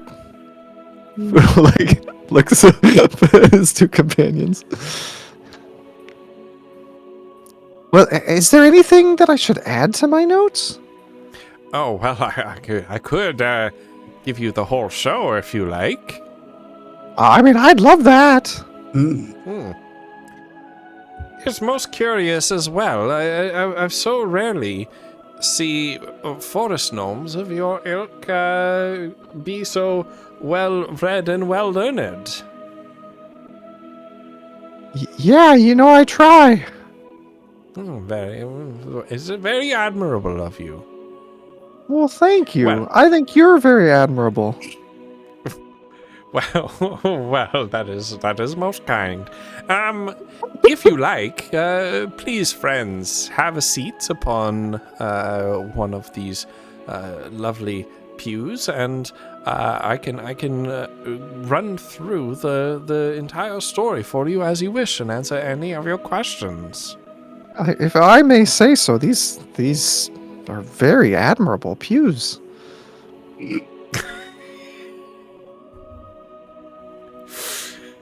Poodle's learned a new word, but he doesn't know how to use it. Yes, what my companion means is that the stonework is extremely admirable in its craftsmanship. Yeah. Indeed. Well, thank you so much for saying so. Our resident stone carvers work very hard at their craft. It's They very are clear. renowned. Yes, they are renowned across the continent for their fine craftsmanship. All right, I'm writing all this down. Did you say stork havers? Like they have storks? No, stone carvers. They carve Right, stone. stork. Okay, right. That makes Yes, that makes a lot more sense. Burundil is the god of stonework. Right. Out of Any- character, Go ahead. are these pews, when we sit on them, are they actually comfortable, or are they just like sitting on stone? It feels like you're sitting on a cushion. Oh. Against Whoa.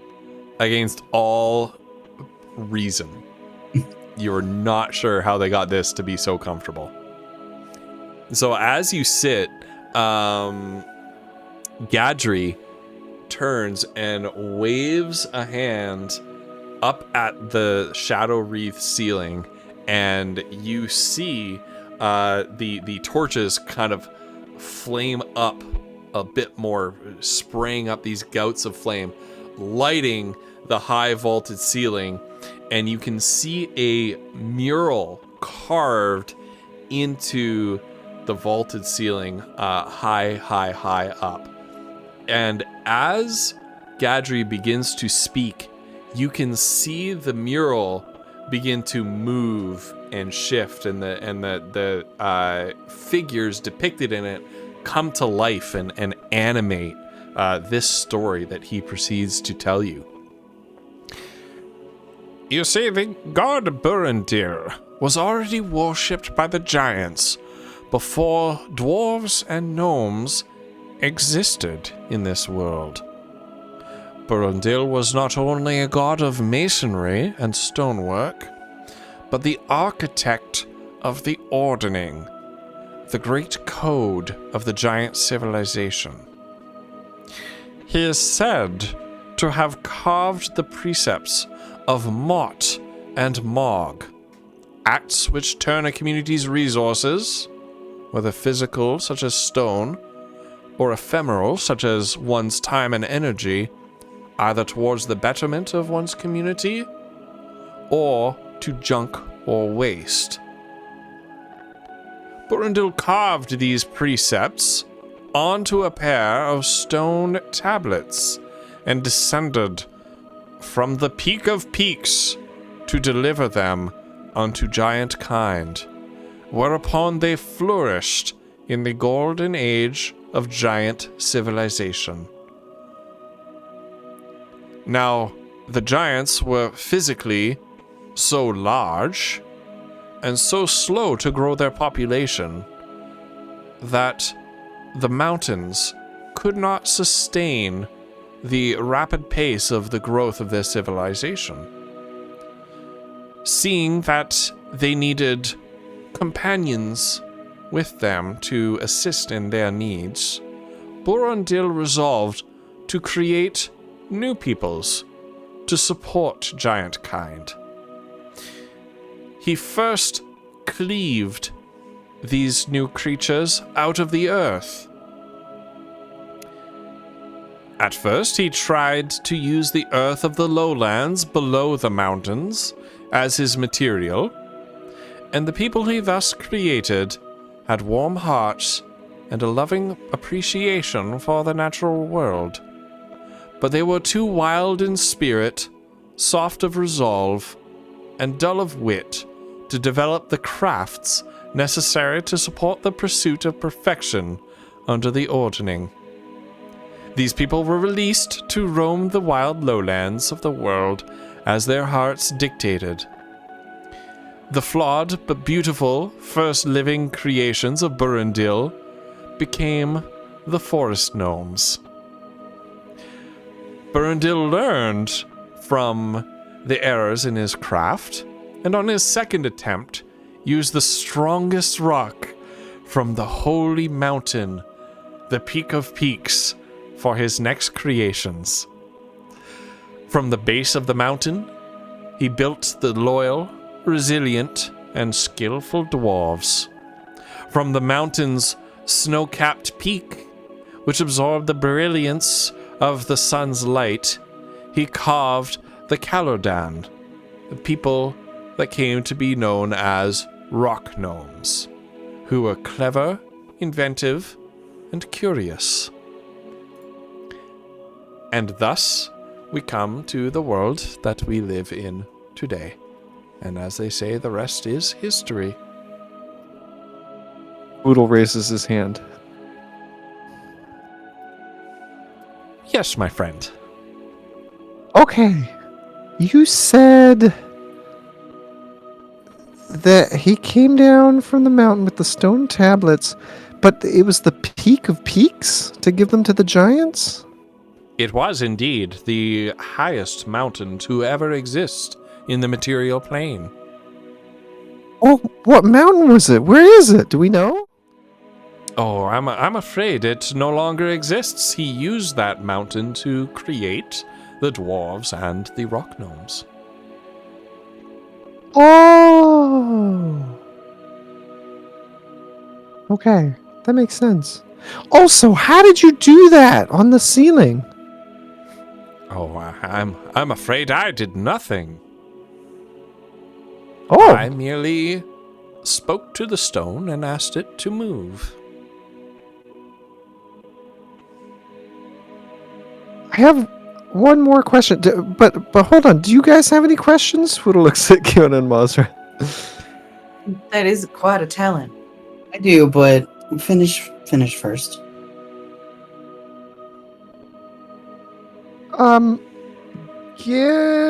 Yeah. Hold on. I'm on the wrong. I've got multiple pages of notes. Gadri, or Mr. Glitterstone, whatever you prefer. Gadri is fine. Do you know love? Like, are you allowed to love? I am certainly allowed to love. Oh, okay, good.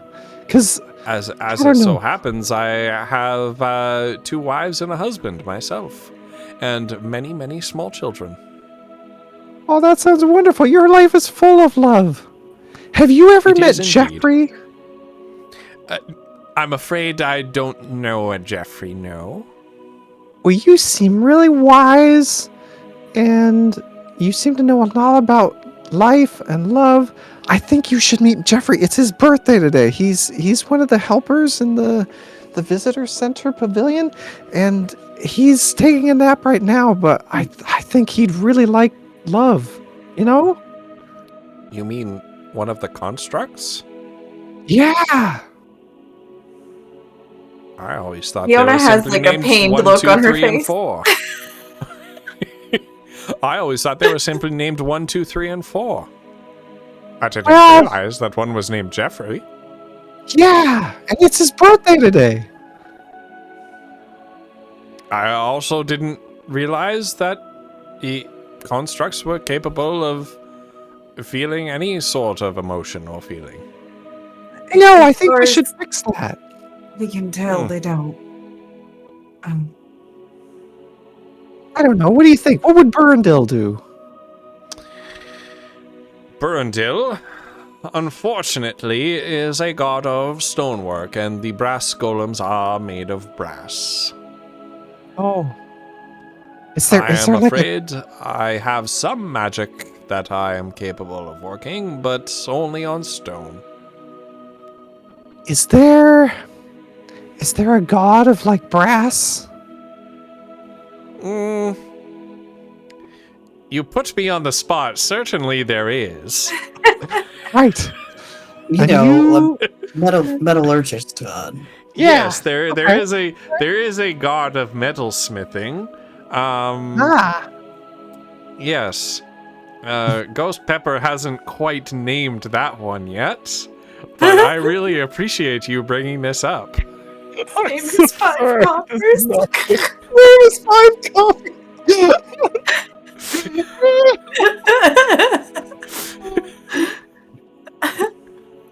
Well, you know what? Maybe that's who we need to see.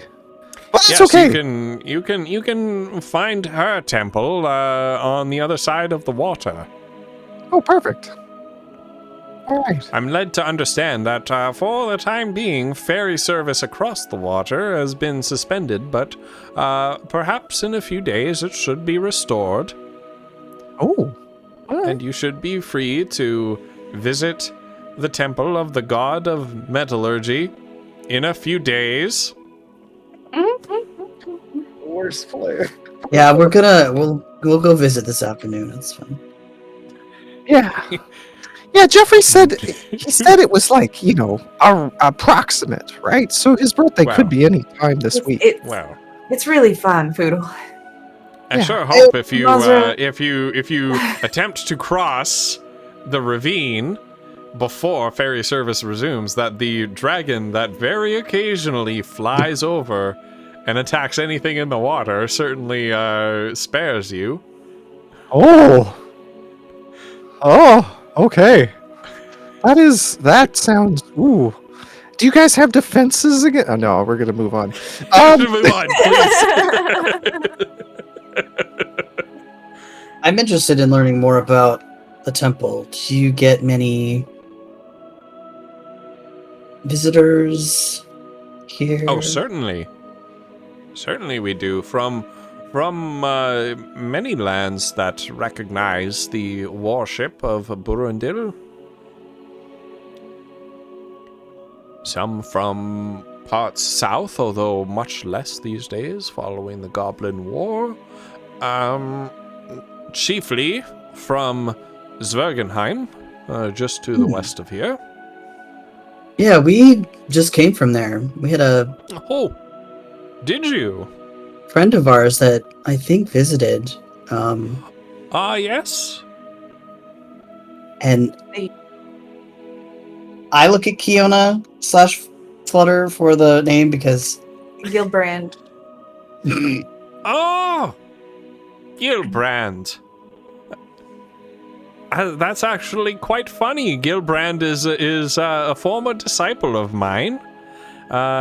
He actually learned his craft at this very temple before returning home to Zwergenheim as a young man. it's fascinating. Indeed. Yes. Indeed.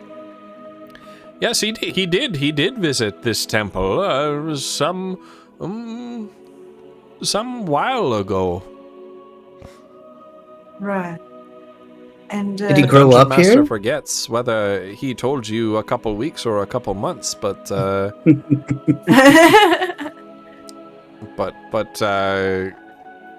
yes, the priest definitely gives you the legitimate amount of time. well, what exactly do you teach here? Oh, we teach, in addition to the religious worship of Burundil, we certainly teach all manner of stone work, whether that is quarrying, finding and prospecting and carving out the very best stones from a quarry, or masonry, construction, sculpture. Interesting. Do you Yes, ever- this is a certainly with folk of a more artistic persuasion whose craft is underappreciated, sadly so, in this city. Many come to us to find a life where what they do can be valued and can be valuable.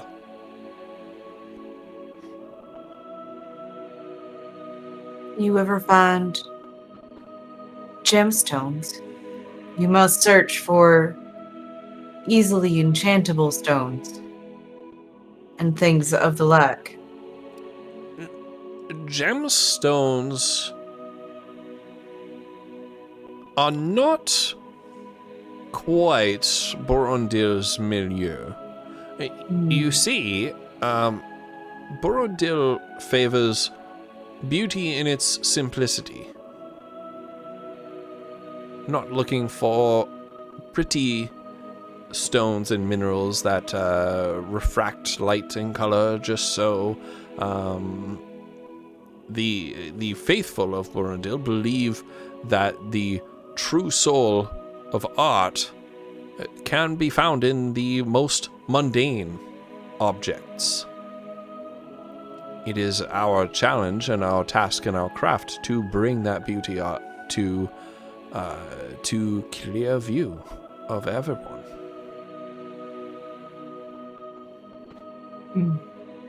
Was Gilbrand a good student? Oh, one of the very best, in fact.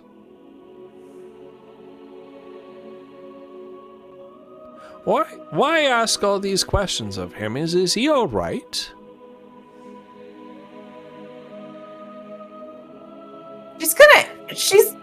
Can she insight check him? Just because she feels like she's confused about why this guy isn't what she thinks he should be. Sure. Sure. Yeah, insight check. Go for it. It's gonna be bad. Ooh, that's not bad. Oh, Very nice. Kiona's like you- needle eyeing this guy. yeah. You are getting the impression that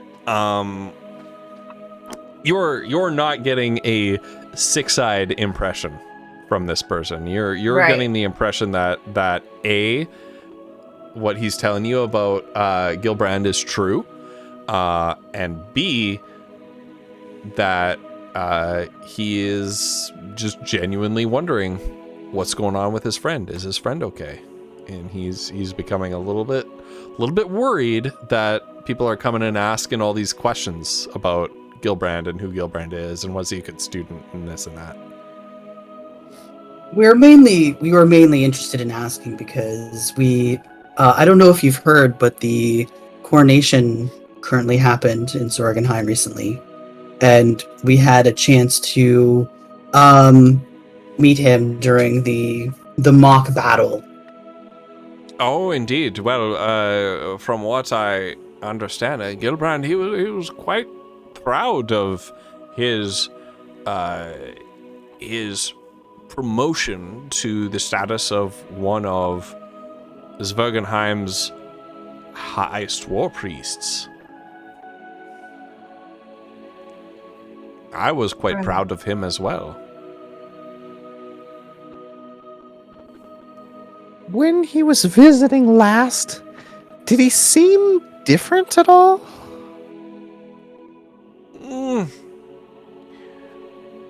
Not at all, but he did seem preoccupied with his mission. What was Oh. his mission?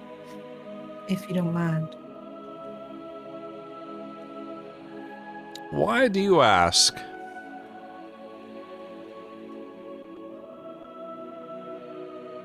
Can I insight check to see if he seems like worried or like? Can we tell by like his tone? Yeah. Roll insight. Okay. Oh, I don't trust this dice, but. Oh, I got a 17. Nice. 17. That's with my with my negative one. He is regarding you with growing suspicion. And he's looking concerned for his friend. He's suddenly becoming quite cagey, and you're getting the impression it may be that he's trying to protect his friend. Hmm. Well, you see, during the battle, Gilbrand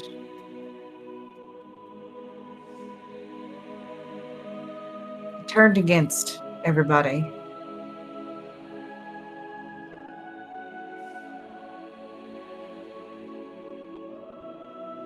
I beg your pardon. Is this some kind of joke or falsehood?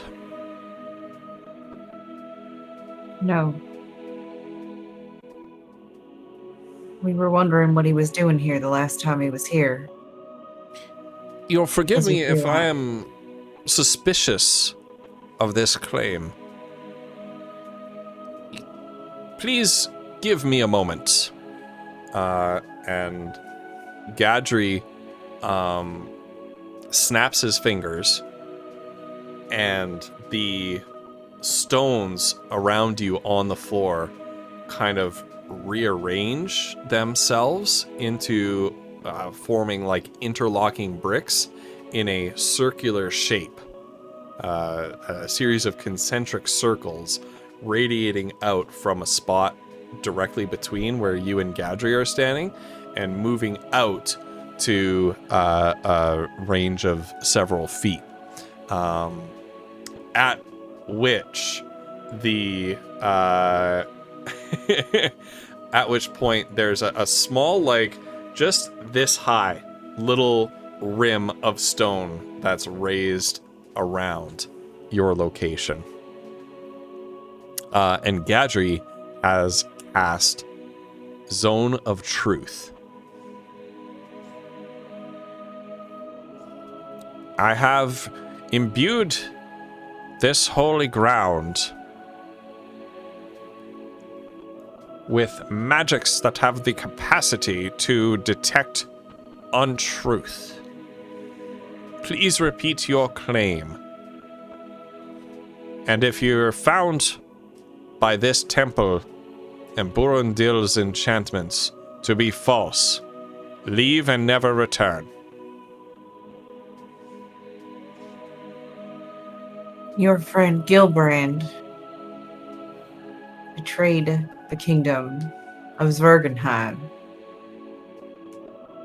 during the coronation mock naval battle. Hmm. I guess it's hard to say. Based on what you were saying, it's possible that it wasn't the Gilbrand that we know. Right. It's possible that Gilbrand became a vessel or was controlled by something else, but you know how the election works, right?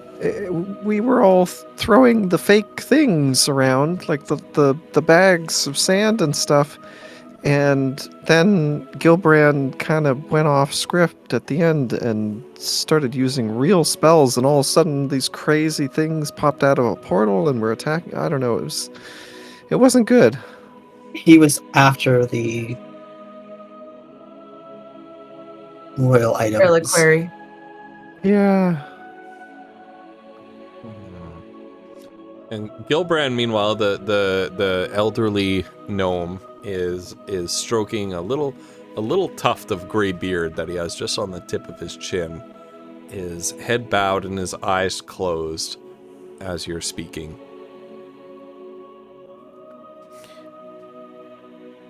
Knowing that you are incapable of telling falsehoods at this moment, this news is most disturbing and saddening to me.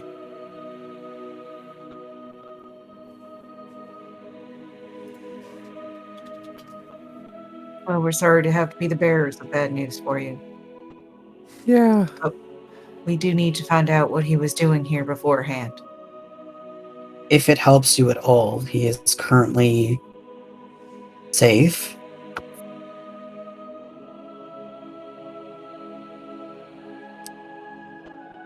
That is a lie.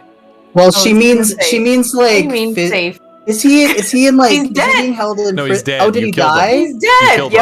him. Yeah. Oh, I thought okay, for some reason I thought that he was like I was Well, like, that- what are you talking about? No, He's That's dead. a real He's like- technicality of I safe. thought he lived and he was like in prison with the No. king. Okay. I never mind. I don't know what I'm talking about. Was he sent Ignore back me. alive? Was he? I thought That's he was what dead. I Wait, thought. so Megan thinks so. Uh-oh. We killed Hold on, let me check my notes. Alaria. Or is that Valeria? We killed Valeria. Election day. That's what I No. thought is the thing went out you of did him. not. No, Valora is alive. You did not Yeah, kill she's Valora. alive. Yeah, Are she's you alive. Yeah. What? Hold No, on, we where's my killed notes? her. I'm pretty sure we killed her. No, we killed the other one. It's not Valora. Yeah. It's Yeah. or was it Valora? No, we definitely All killed her. We're gonna have to go back and look at the VOD because Megan is usually really on top of this, but I'm thinking he was dead, and both Flutter and Collie are thinking he's dead. I thought it was So, backwards. So okay. Yeah. All right. Well, that's okay. We'll yeah. go back. We'll go back. We'll yeah, figure we'll it go out. back. Yeah, we'll leave. We'll We'll check. leave that aside. We'll leave that statement aside. If he's dead, you Yeah. didn't say it. Didn't say If he's that. There we alive, go. You did. So.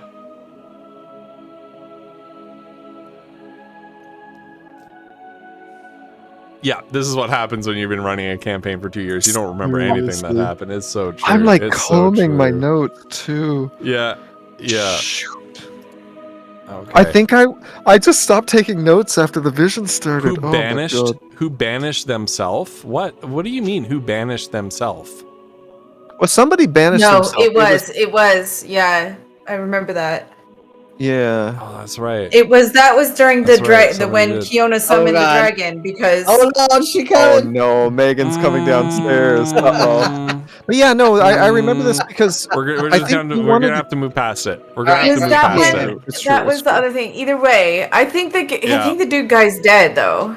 Yeah, we'll have to move past Anyway, it. We'll have to move past it and we'll- move on. I When know I came down, so somebody banished somebody. Yeah, we know that. During the battle, there was a six-eyed thing possessing one of the war priests. Yeah, That was Gilbrand. Valora. And it banished No, itself. Valora was not during the Mog naval battle. Valora was No, over she in but Xanthi. Banished she's the one that itself. There was banished a whole herself. Conversation about what happens when you banish yourself, and you overruled what Jeremy Crawford said on Twitter. Was that during that battle? Yes, and he disappeared for a few seconds into another realm and came back without the six-eyed thing, still alive. Yeah. Right. Mog naval That's battle. right. That guy didn't 'Cause we know readied a unless bunch you of killed action. him afterwards. You're sure that was during I don't the Mog think naval we battle? did. 'cause it Yes, happened yes, on the yes, I'm ship sure. map. Okay. Yep. All right. Yep. All right. How good. did we not question that guy before we left? Oh God, we are the worst. Oh my Honestly, God. I was the Yeah. All right. Well, look, I want to say goodbye to our new All friend, you know? All right. There we go. Thanks, Megan. Anyway, Oh no! You're such failures, you guys. Oh, we are the worst. anyway, we're Okay. just we're here to find out more and try and get information.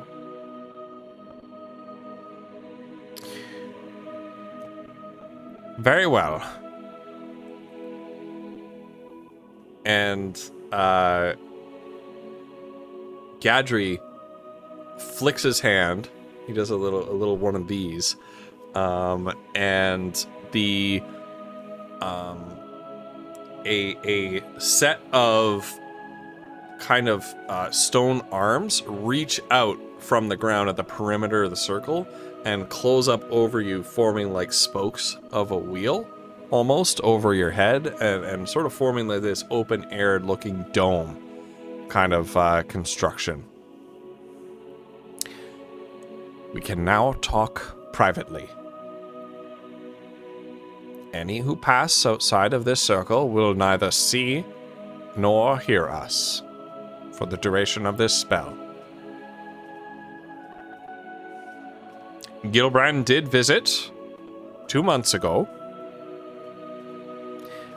He came here to pay his respects to myself and to the temple on first visiting the city, and shared with me in confidence that he was investigating reports that a holy artifact of Burundil called the Ord Skara, once thought lost, might have found its way to this city.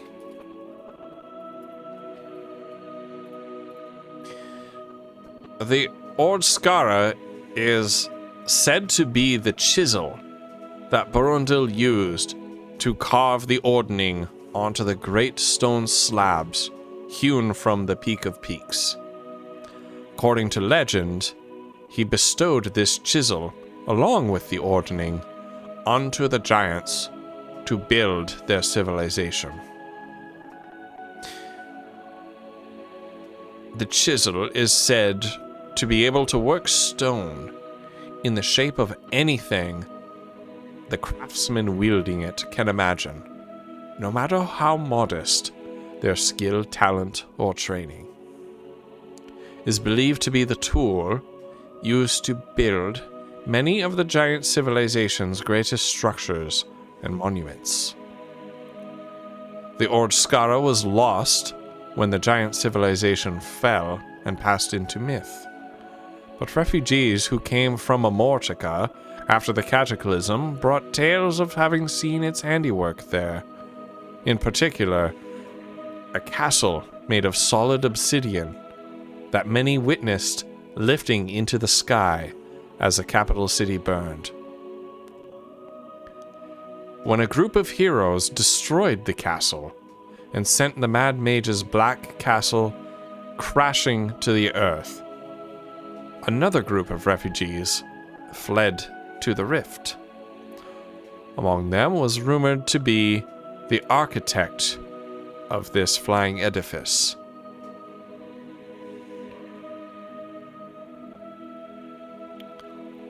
I'm afraid I do not know the name of this alleged architect, only that he was supposed to be a tiefling, much as yourself, miss.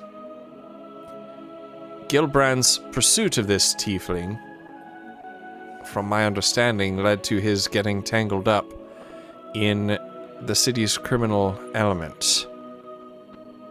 And it seems to me that he may have run into some trouble there. Perhaps it's at this moment that the trouble which followed him back to Zwergenheim began.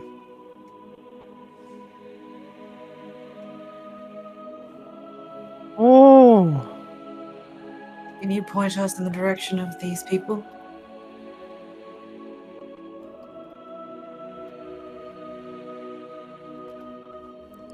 The criminals? Yes, the tiefling. I do not know who the tiefling is. Can I do like a can I do like a memory check to see if we ever heard anything about an architect or anything like that while we were there? Yep, roll it. Roll history. History. What's my history score? History. It'd be good because it's intelligence, I hope. I don't know. Sometimes I It roll is pretty an bad though. intelligence, yeah. It's true. I rolled. Oh my god, a 10. So not great. 10. I got a 10. No. You don't remember Okay. hearing anything about an architect. What I can tell you, I don't know about the tiefling, or the architect, as it were, but I can tell you that, in particular, Gilbrand's investigation brought him into conflict with a gang of radicals in the Rift, who called themselves the Black Guild.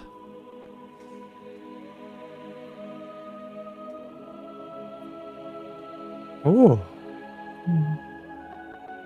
Where can we find them? That is a difficult question altogether. The Black Guild are not exactly like most other criminal gangs. They tend not to want their presence to be known. You see, they're something of a band of political radicals, as much as they are a criminal organization. They take great exception to the rather stringent hierarchy of trade in the Rift.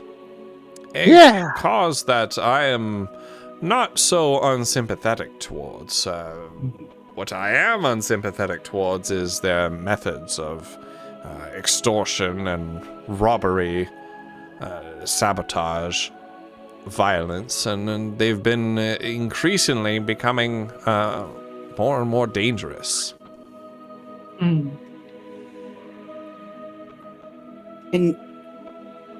Oh, go ahead. Well, I mean, would you be able to give us any information at all on how one would find their way to them then?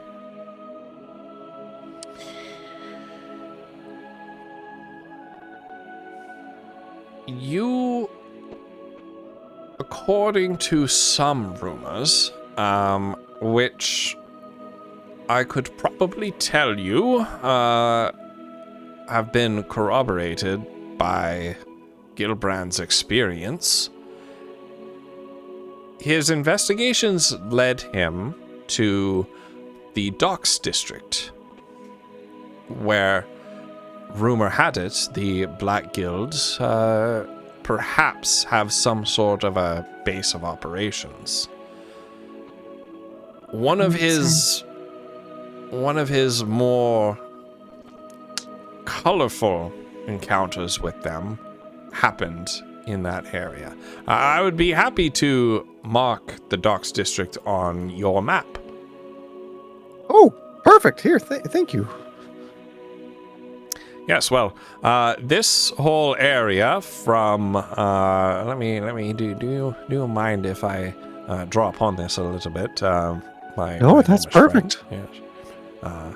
Don't know why I would say my gnomish friend since I am also a gnome. But Ghost Pepper in real life regularly refers to people as fellow humans. Oh, yes. my god. Hello, human flutter. It's always good to see you. Yes, human flutter. While he's doing that, Monster's gonna pull Kiona aside for a minute and kind of speak quietly and say, do you know if there's any way that your companion can be detected? They seem to be able to see her. Hmm. Outside of that, I don't know. Right. She can ask her companion if that's a thing. You can like straight up talk to your companion if you want to. Yeah, she would. She'd be like, "Is there? Can you just see each other?" It's more of a feeling, really. I think it feels a little bit different for you than it does for me, but it's that feeling deep in your chest when they're around, and when the effects of their presence are around. You know it.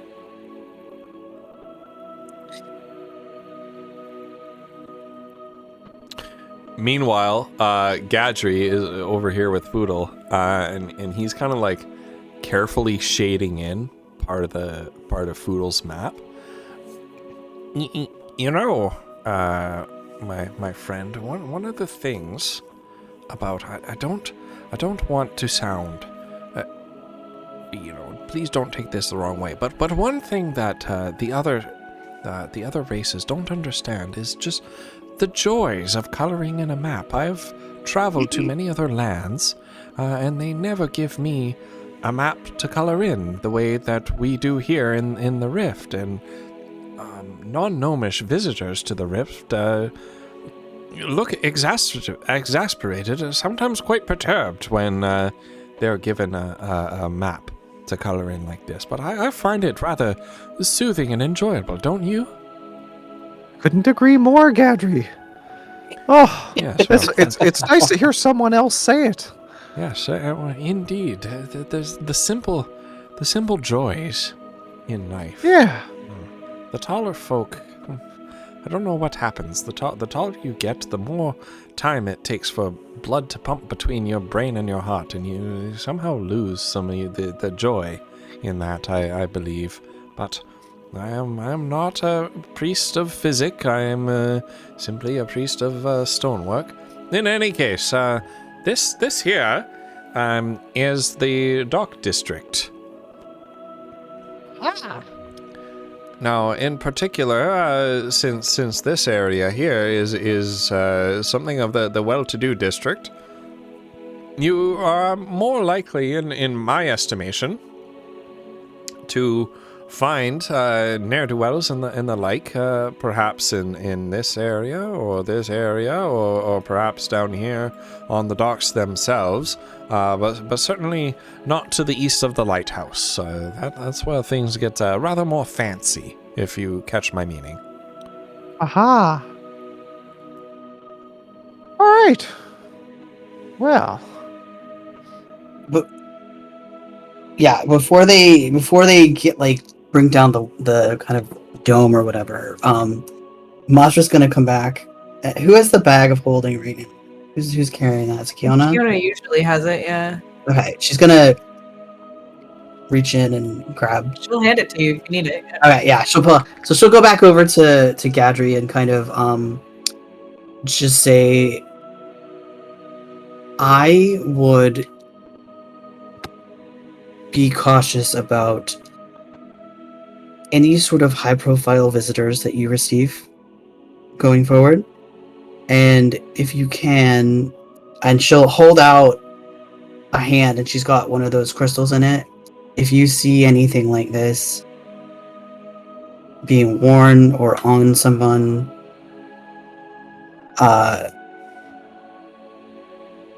You know, I found it odd that you kept asking about crystals and the like, but I have seen this before. Gilbrand had such a crystal in his possession. Oh. is- That's not how we sure. think. I'm not sure where he got it from. Oh.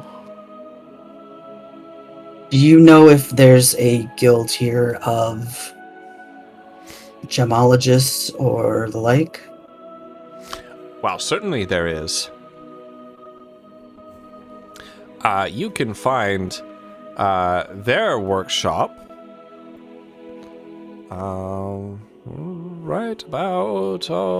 right about here.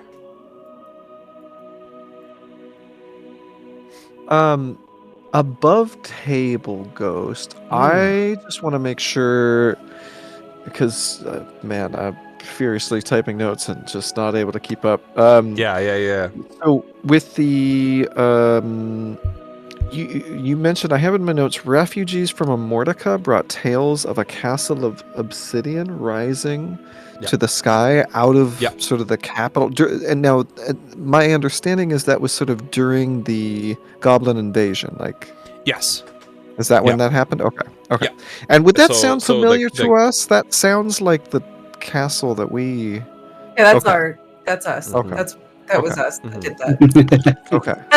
Well, not the rising part. No, destroying the falling castle part. Yeah. The falling yeah, part, right, right, that was Yeah, us. yeah. Okay. Okay. Gadri, of course, does not know that. He just No, said a no. group of heroes did it. He has no Right. idea that was you. Right. Okay. And then while they're still in that dome of truth or whatever, Foodle is going to say, Gadri, I want to thank you for being so helpful. And Oh, yes, of course, Foodle. to be clear, you owe me nothing. I would consider it a personal favor if, you have a few moments one day that you go and talk to Jeffrey. Which one is he? Oh, he's the one that if you say Jeffrey, he's the one that will answer. I'm not sure you will, Foodle, but Yeah. His name's Jeffrey. He said he answers to it now. Well, I suppose that answers the question of whether the Zone of Truth spell is based upon absolute truth or perceived truth. Oh yeah, I've always assumed that it's perceived. Yeah, Oh, me shoot. too. Okay. Yeah, me too. Powerful weapon, I think. That spell would be OP if it's like absolute truth. yeah. Wait, how would you even role play that? Like, oh my gosh.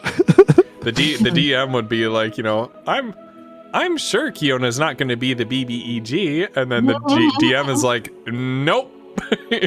Yeah, you can't say that. Could you imagine? Could you imagine? Oh my gosh. Insane. I mean, Kiona Well, would you be know- like, well. But yeah, I mean, anyway, just think about it. You might be able to get through to him. You're a wise person.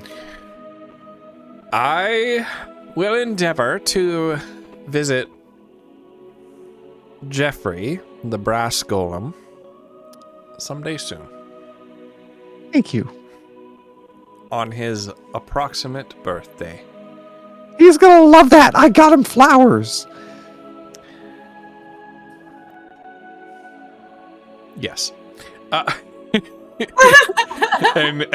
Gadri turns to Kiona and Mazra. Is there anything else I can help you with? I had a non-related question. Yes. We were in the market earlier, and we noticed a couple goblins. Is that common here? It is not. People of all kinds come through this area, and the rift is on the former trail into the homeland of the goblins on the plateau to the east of here. Far to the east, I should say.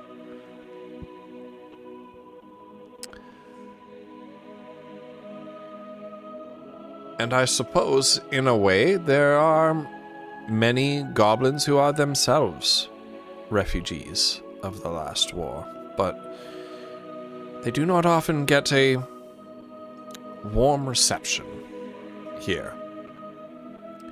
Well, yeah. I mean, they killed a lot of people. That they did.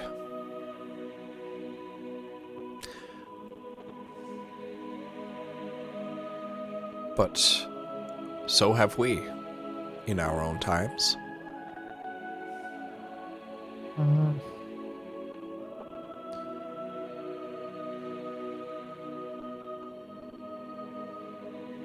Well, thank you for your help. Yeah. I am happy to help in any way I can, especially as it comes to solving this mystery of what has befallen my poor friend Gilbrand. Please, keep me appraised of how your investigation progresses. Of course. We will be here for a time. Yeah, but not too long. Not like a suspicious amount of time.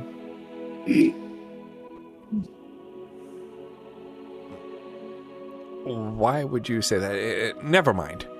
And Gilbrand flicks his hand again, and all the stone edifice around you sort of like withdraws back into the floor, and the concentric circle interlocking brick alignment just sort of rotates back to its previous position. And you see an orderly, a young gnome sort of across the temple kind of look over at you and sort of start in surprise, as if you saw him in there sort of moving around, sweeping the floors. But when the spell dropped and the stonework sort of reoriented itself the way it was before Gadri cast a spell, he looks at you as if he just saw you for the first time, and as if you sort of popped up out of nowhere. My apologies, Michel. My apologies. Please get on with your work. Oh, is the thing gone? Yes, the spell is gone. I like your fancy robes. He narrows his eyes at you. Oodle got a 4 to deception.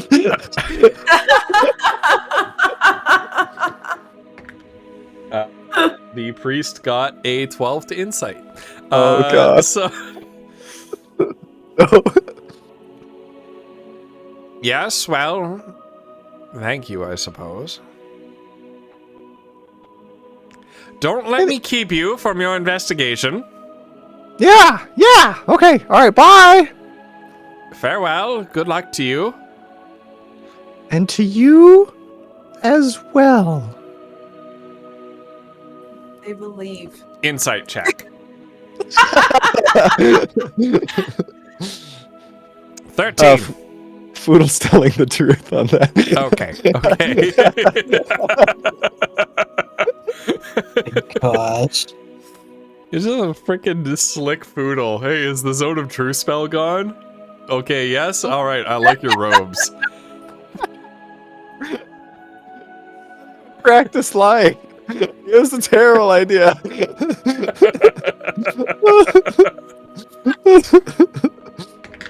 Shit. All right. Okay. Wait. Is there anything else we should do while we're here, Mazra? I think for now we're set, and then if we need to come back, we can come back. Okay. Like, there's no classes that we should sign up for.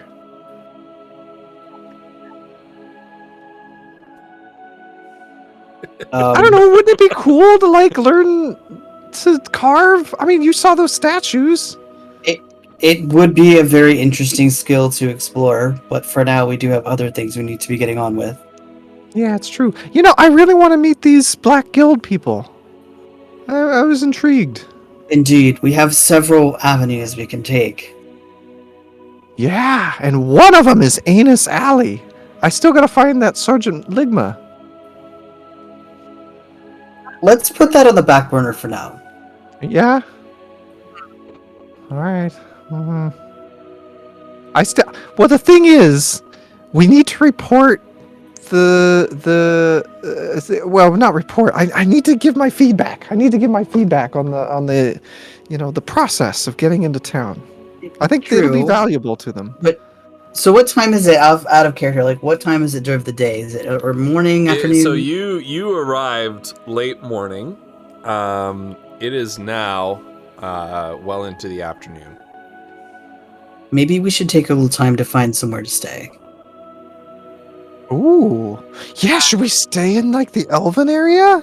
It's on the water, you guys. They could probably like rock us to sleep. Think about. I'm not sure that they'll let us in there, though. No? Looking at the map, I don't know if the map is too simple they gave him, but like looking at where the Elven area is and then the docks area that Gadri kind of marked for us. If we're down there, is there a way to travel? Like, we don't have to come back up and then go back down. Is there a way to travel like on the lower areas? Yeah, so this level right here, this plateau, these little grade bits here are tunnels that kind of lead down into the water, the surface of the water where the Elven community is built.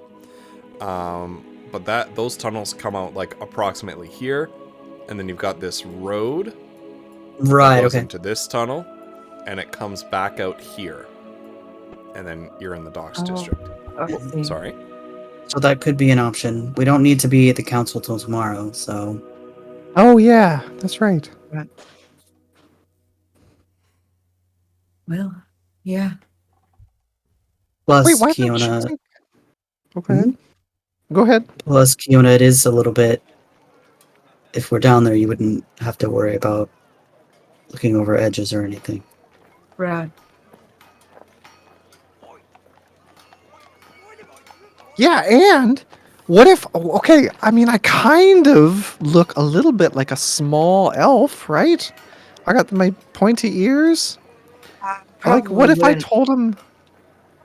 I mean, what if I told him I had, like, an elven name? And so hear me out. What if instead of Foodle, it was like Barfin Daler Flurgenflurg or whatever that gnome said. I really think that we don't need to do any of that No? right now. No. No? So sorry, Megan. I could something wrong. I'm trying to mute myself. My hand is bouncing so hard from laughing. I mean, it sounds elvish, right?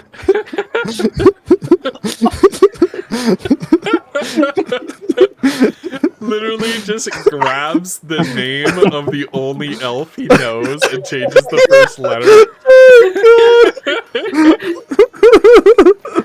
Oh no! What if I called myself Olrond?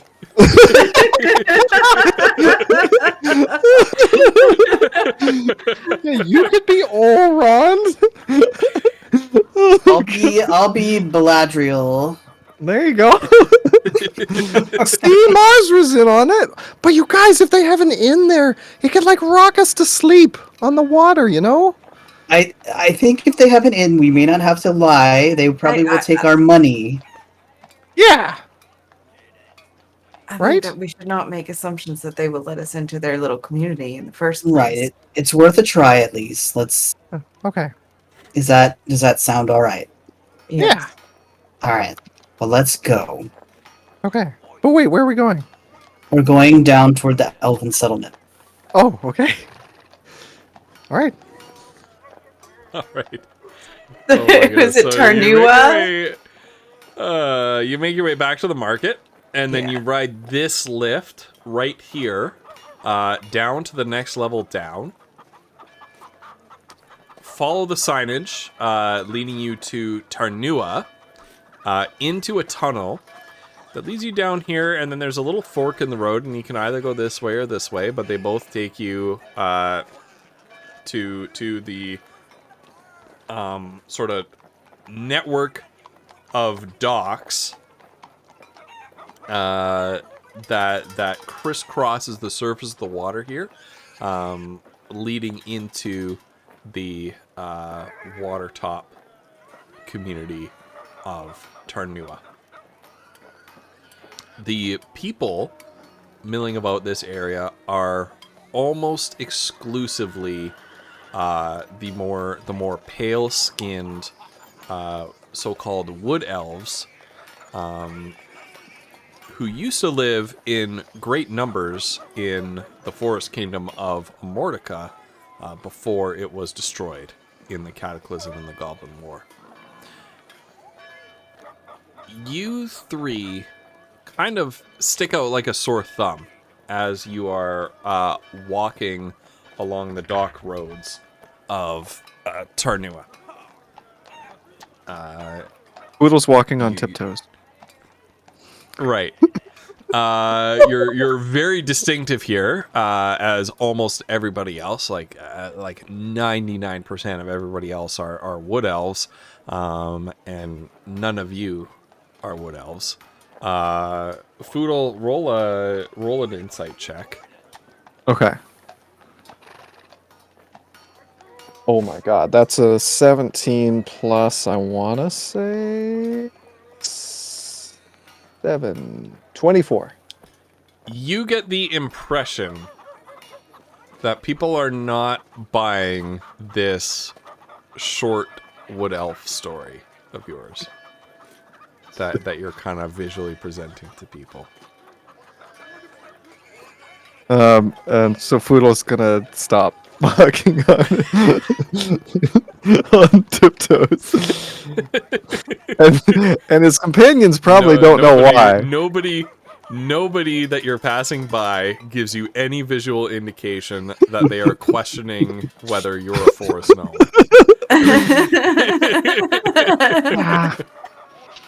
Well, that didn't work. But anyway, let's see if they've got an inn. Yeah, so as you move up, many of the wood elves are living in sort of apartment style or tenement style multi-family residence buildings, created sort of, not built because that's not the right word, but shaped out of living wood and roots with sort of dense leafy canopies for like roofing shingles almost, or thatch. I should say in lieu of roofing shingles or shingles or thatch. As you move through,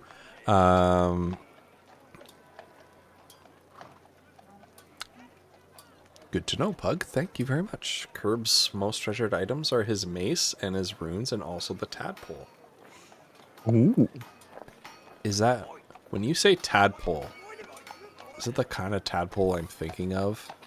It's the 11th tadpole. Jesus Christ. What? You can't. There's a whole video game about this. You can't just have that around. An elithid tadpole? Like, that's the plot of Baldur's Gate 3, is that thing is gonna crawl into your eyeball and turn you into one of them.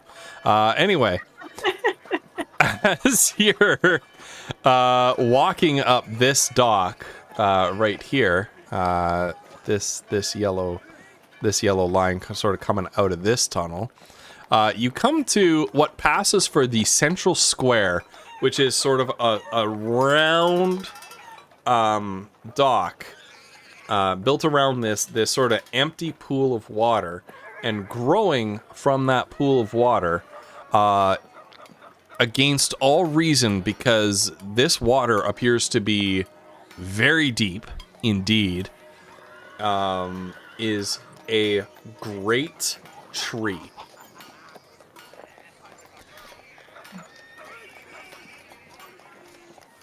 You know, talk to it.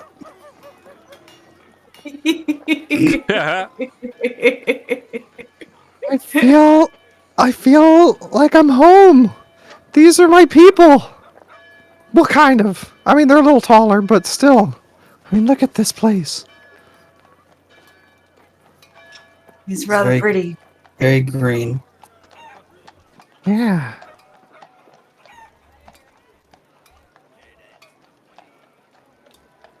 Looking around, do I see any signs that would indicate like an inn or businesses or like?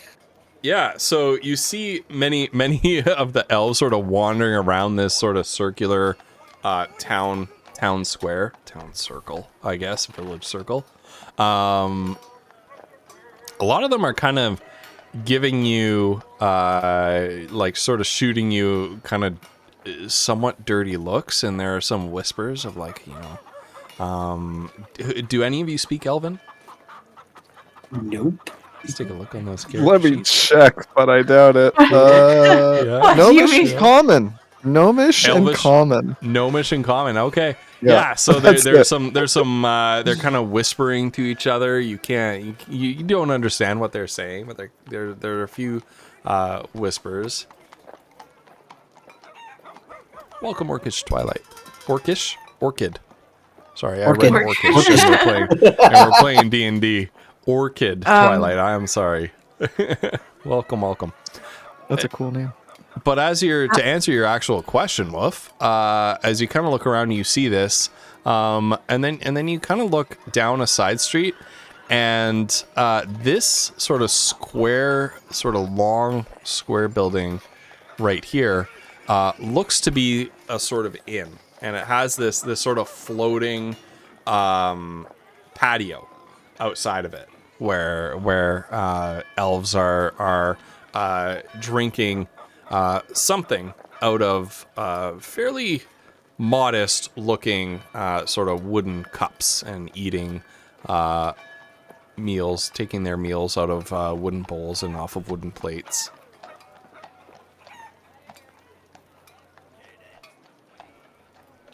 Well, may as well go see if they have a room.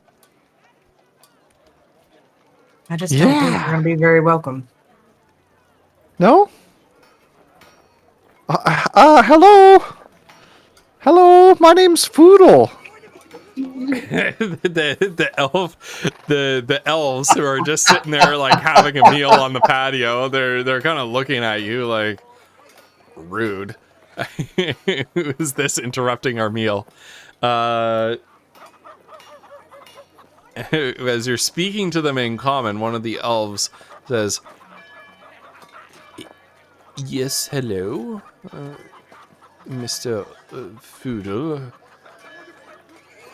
Hello, this place is amazing. This is one of the most beautiful places I've ever seen. Do you Yes. have? Thank you. Do you know if there's a hotel or a tavern or something where we could stay? I was thinking it might be nice to be rocked to sleep on the waves tonight. This elven woman's frown just deepens more and more, and she turns and looks at her companion, another female elf, and they have a brief whispered conversation in Elvish, and she turns back to you. As you can see, this is a tavern. It is also an inn. If you go inside and ask around, but are you new to this city? Yes. Yeah, we're brand new to the Rift, and it's just amazing. But this is my favorite part. And the elf gives a patient but exasperated sigh and turns to her companion, and another brief exchange follows. Her companion looks increasingly frustrated, and the first elf who talks kind of emotions like this. Roll an insight check, anybody who wants to. Can't Alright, Foodle's understand doing it. what they're saying. Oh, 11. Okay. I had a 14. All right. Kiona, and only Kiona, the conversation playing out between you, you're kind of getting the impression that her partner is kind of saying, like, can we just enjoy our meal, kind of thing, like this is interrupting our meal here. And the first elf is kind of like making a pantomime of like, well, what else am I gonna do, like, you know, and you get the impression that one of these two is like the one that you're speaking to tends to be a little bit helpful towards strangers, if to a fault. And she turns back to you with this exasperated but patient, forced look of patience on her face. And she explains to Foodle as if explaining to a child. Listen, sir. Foodle, did you say your name was? Yeah. Foodle. The Rift has a very specific set of laws. Oh. In order to engage in a trade in this city, the golems must have told you at the visitor hub. Did you visit the visitors hub? Yeah, I met Jeffrey. Did you know it's his birthday today? Poodle. Who is? Never mind. The golems would have told you all of the laws and the regulations and the need to know a bit about the culture of the city. Yeah, I think. But in any case, in order for an individual to ply their trade in the Rift, they must be a member of a guild. Now, that in order to sidestep this requirement, we here in Tarnua belong to what is called a sanctioned community. Now, we are free to ply any trade that we wish as individuals within our community, but we are not allowed to engage in commerce with anybody outside of our community. And so I'm afraid, regardless of how much the innkeeper here would like to assist you with selling you food or allowing you to rent a room and board, they are legally prohibited from doing so, as you are outside of our community. Oh, I can't get rocked to sleep by the waves. Not in Tarnua, I'm afraid. Perhaps if you go to the docks district, you can rent a rowboat and go out onto the water and take a nap. Wait, I have to be careful because there's a dragon. There is? I think so. I mean, that's what Gadry said, and he was in the truth bubble. It's okay, Poodle. We'll find a I've way. never seen a dragon around here. but I've not been here for that long. Only the past couple of years. Oh, well, be We careful. Bother you further, but for another time, even if you're not permitted to do business with us, are the people around here able to provide information? Yes. All right. You are, to be clear, you are certainly welcome to visit our community and move in and out as you please. I suppose we don't get many visitors here. It is something of an isolated community from the rest of the Rift, if you will. But you are certainly welcome to visit. You are certainly welcome to interact with people as they see fit. Many in these parts don't necessarily take kindly to strangers. And her partner says something curtly in Elvish, and the elf that you're talking to gives her a sidelong glare.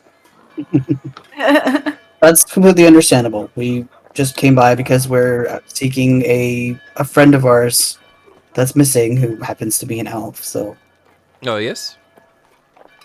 Yeah, he's like a super soldier person, captain of the Knights Radiant, and his name is Darfin Thaler Lathlarel. Did you meet him? If Masha you did, will you pull wouldn't be out able to her- forget. sketch. I am afraid, sir. I'm afraid. He is an elf from he's what they call a high elf. I find the term quite offensive and quite demeaning towards my own people. However, this Dauphin Falau is a high elf. Ostensibly, if he is a captain of the Knights Radiant from the Luxari hegemony, we are wood elves from originally from the forests of Amortica. We live a quite simple life until the cataclysm. We had little contact with the outside world. In summation, I'm afraid I must say that I have never met this person. I know very few high elves. You know, me too, actually. There I don't are a know. few high elf visitors and sometimes residents of the Rift. They do not live here, but they live elsewhere around the city.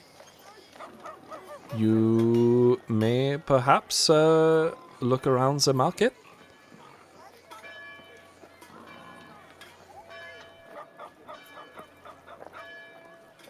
Well, I guess we ought to go on and see what we can find in the docks.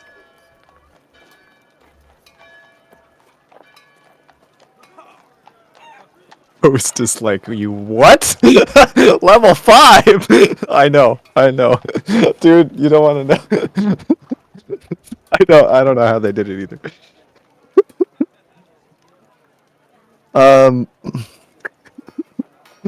It's fine. Everything's fine, Ghost.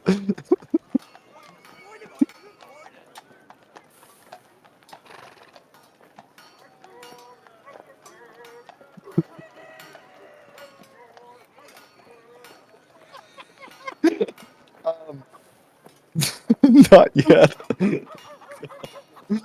I'm sorry. This is well, Pug. Normally I take your side about the DM is depriving you, but if you cleaned out a Mind Flayer lair at level 5, I don't think he's depriving you. I think I am not. I think you might be a little bit spoiled. Like, one Mind Flayer should be enough to take out a whole level 5 party. Yeah. In my humble opinion. I think they're like CR9. I don't know. Yeah. Anyway. Yeah. They're like if he hits you with the Mind Blast, which is an AoE attack, that's like instant dead.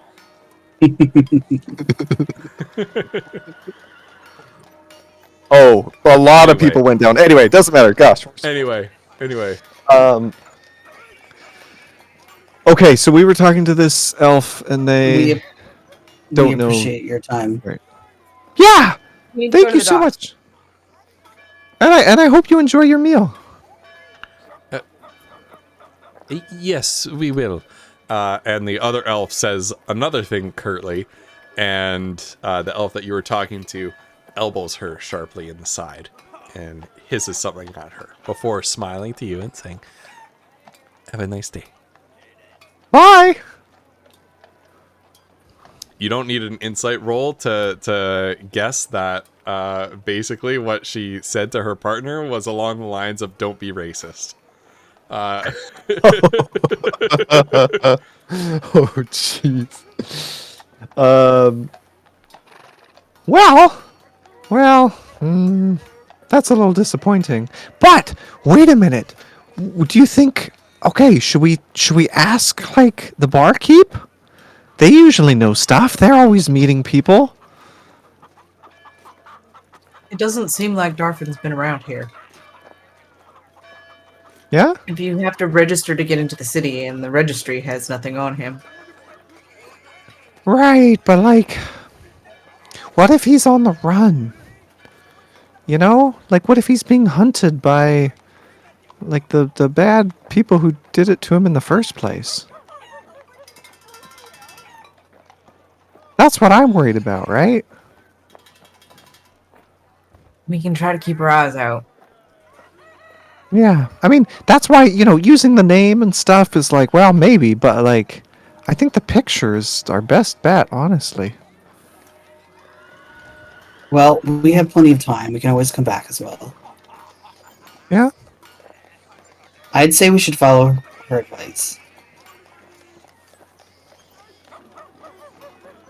Let's head to the docks. We need to go there anyway.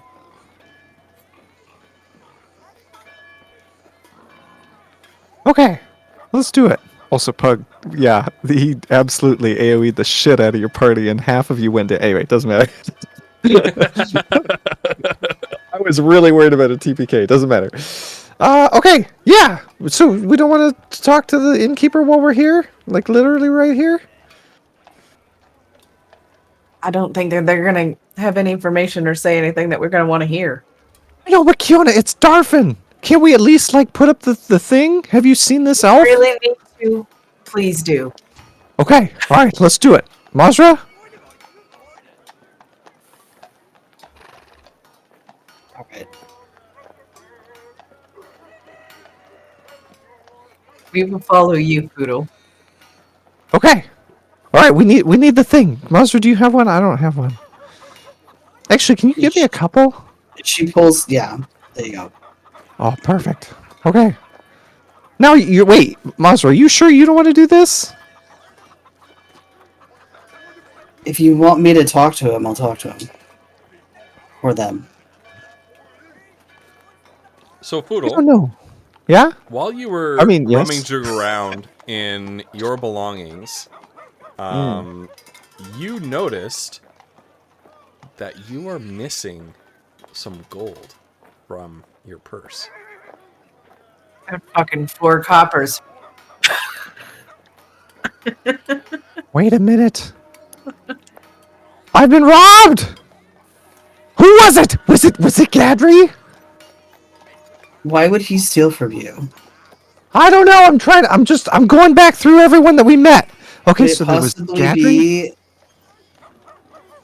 that random person that you met and you gave money to? What, that little gnome girl? She was so sweet. That was not a gnome girl. What? You're just now telling me this? Who was it? It wasn't relevant before. I don't know. It was just someone wearing a lot of makeup. I have my suspicions. Oh no. How are we gonna find him? I gotta get my gold back. How will I know it's my gold? How much did he take? That's a good 10 question. Let me do some math.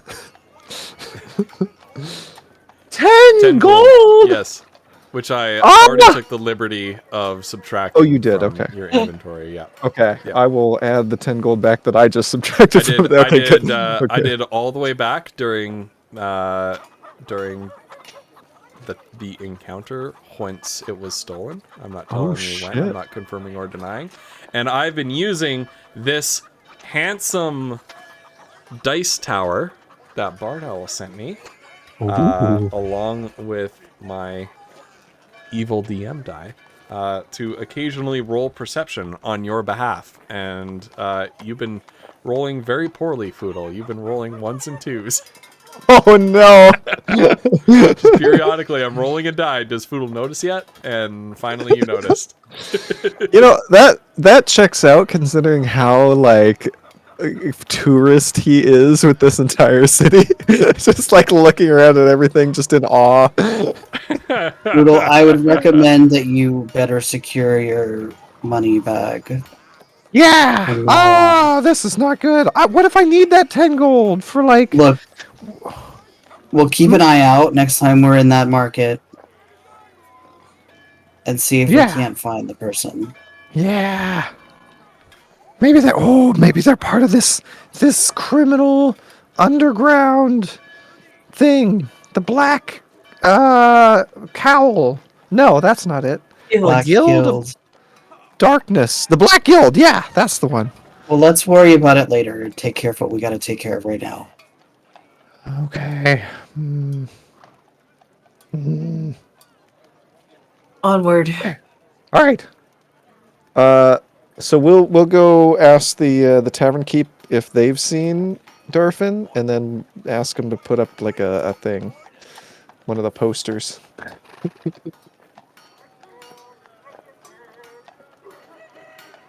Yeah, that's right, Pugworth. I can make my guests roll initiative when they come into my house.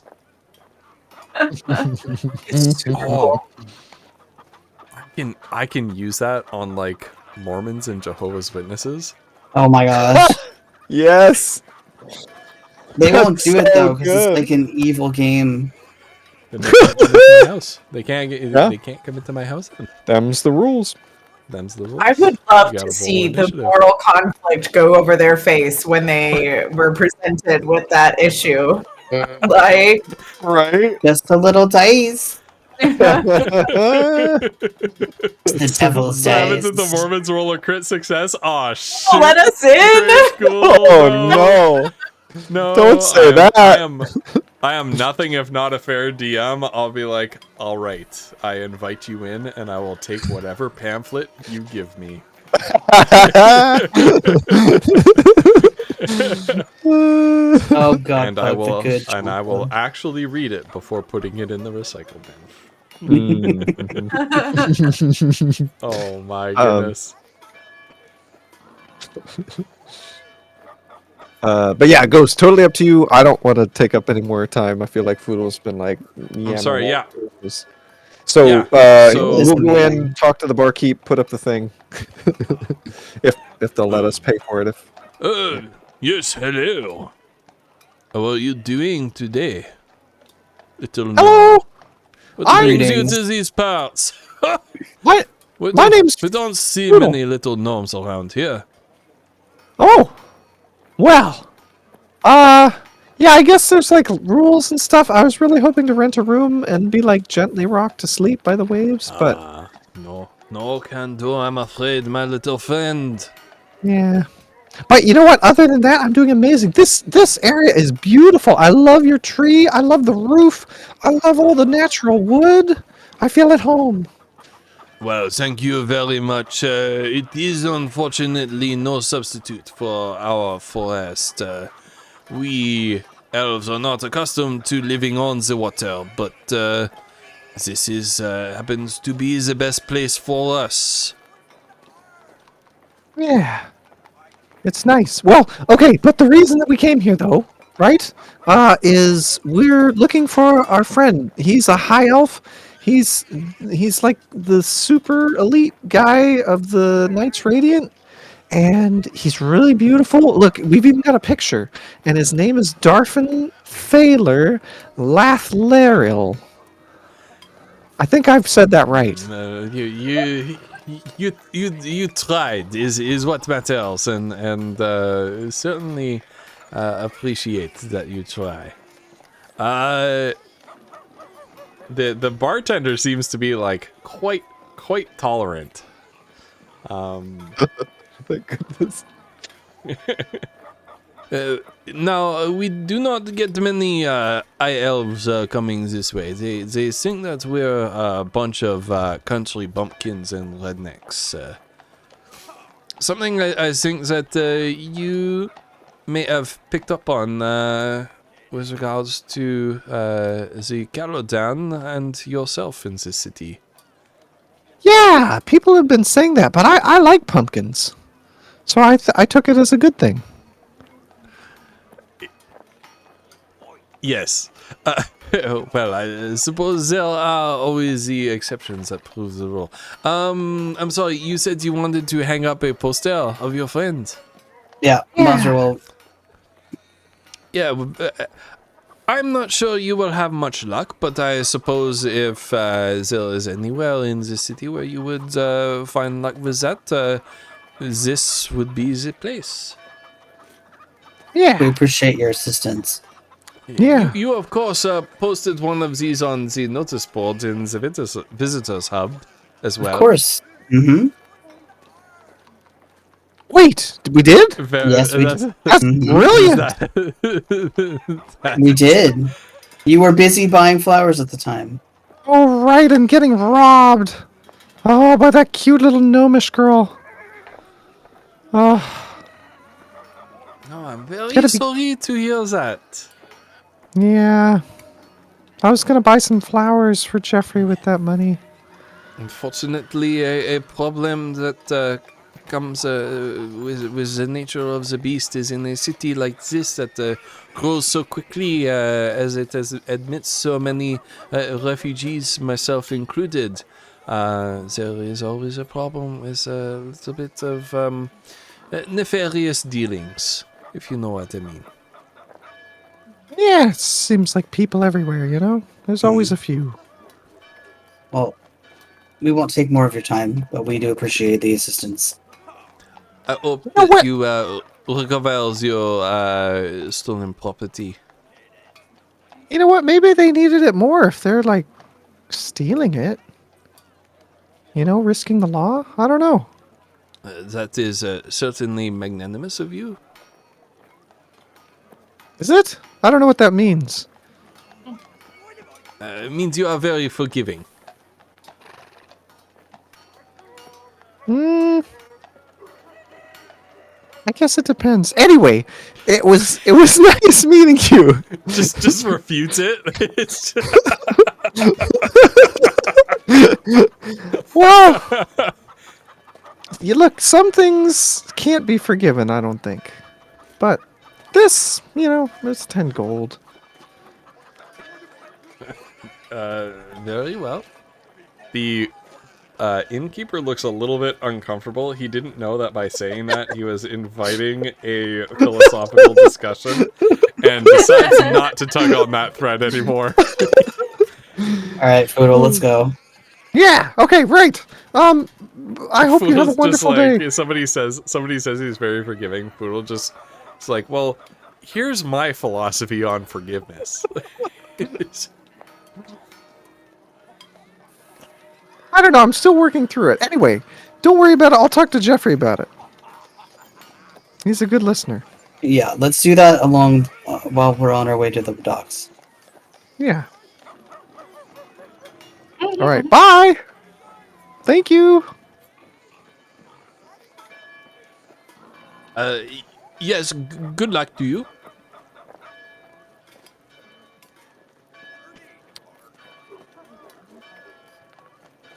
Yeah, we'll make our way down towards the dock area. All right. Yeah, so you re-enter the tunnel here. Grab this road down to this tunnel. That leads you sort of under the cliff, sort of you're underneath this level now. and you exit the tunnel here into the dock area, and you see this bustling port, moving goods sort of in and out. You're not quite sure where they're moving the goods to.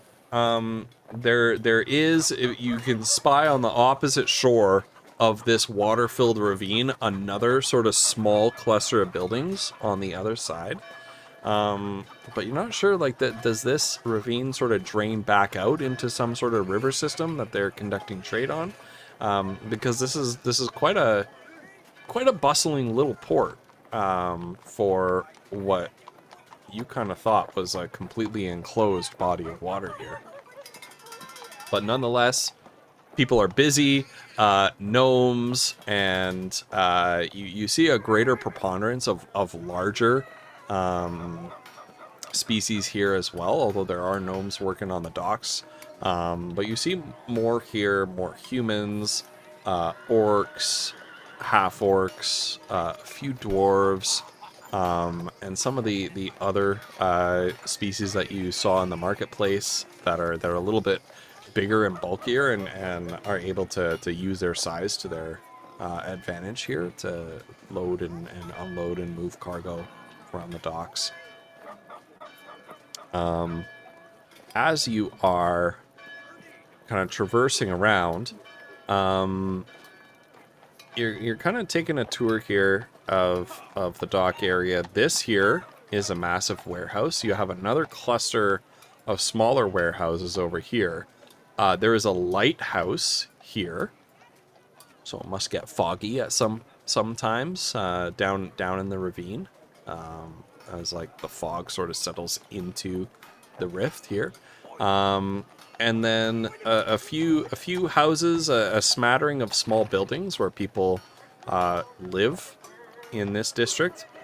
You get the impression that the people who live and work in the docks district are not especially well paid or rewarded for their work, judging by the state of some of the houses here. And then at the very back here is a long, low tavern. Hanging Fiona is from... going to Yes. make a request of her passenger to let her know if she sees any of the other kind. If they see any of the other kind. Of Okay. their kind. Yeah. All right, Kiona. I'll keep my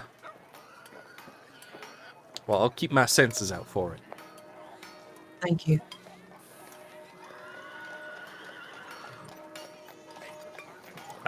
Suppose I have eyes, but I don't know. Not exactly what you use, huh?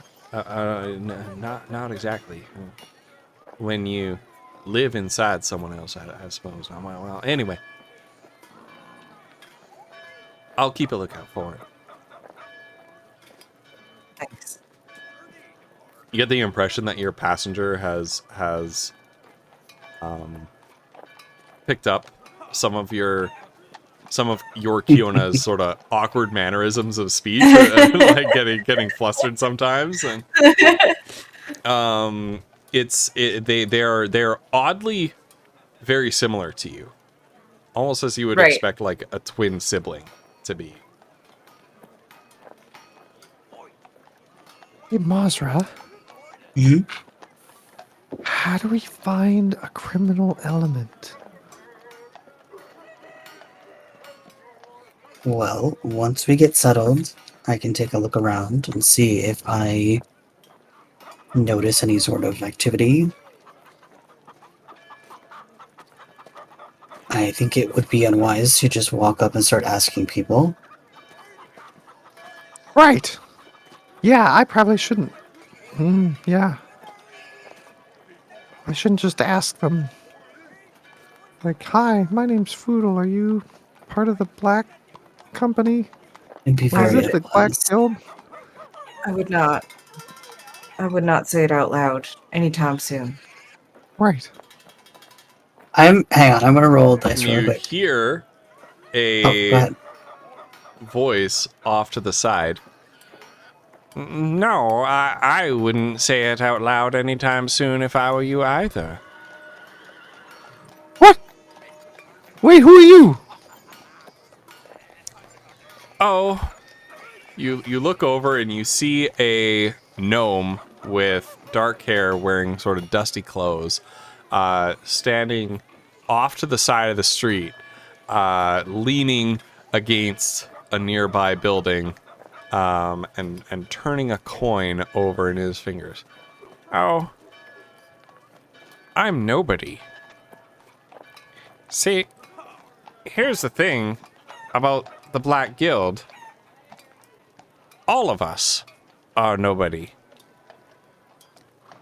And do you know what nobody likes? What? Strangers nosing around their turf, asking questions. You like that? That's perfect. Insight check. See, and you roll an insight check, and you see That's as he us! says this, more figures sort of melt out from the shadows of these back alleys. And the 10, what are you insight checking? Whether he's bullshitting us. He is not. Okay.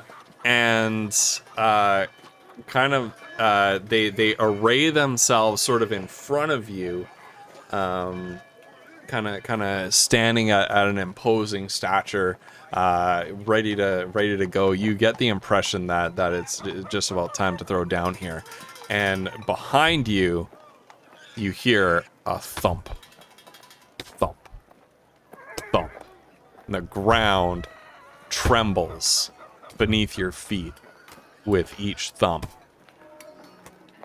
And you turn and see one of the massive brass golems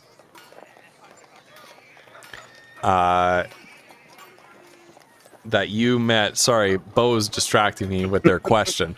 One of the brass golems who was guarding the entryway into the rift. Not literally one of the ones that you saw there, but one that looks the same way. Kind of clothed over in tarnished rags, and half of its faceplate is missing along with one of its sort of burning ember eyes. It looks like this golem has been through hell and been fixed back up. This is perfect. Okay. Not looking I for didn't- trouble. What?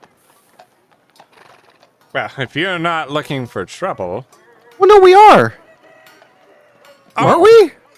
well, I don't. you've certainly found it. This is perfect. You're nobody. You like us sort of nosing around. We're looking for the black. As you're saying this, they're advancing on you, drawing weapons.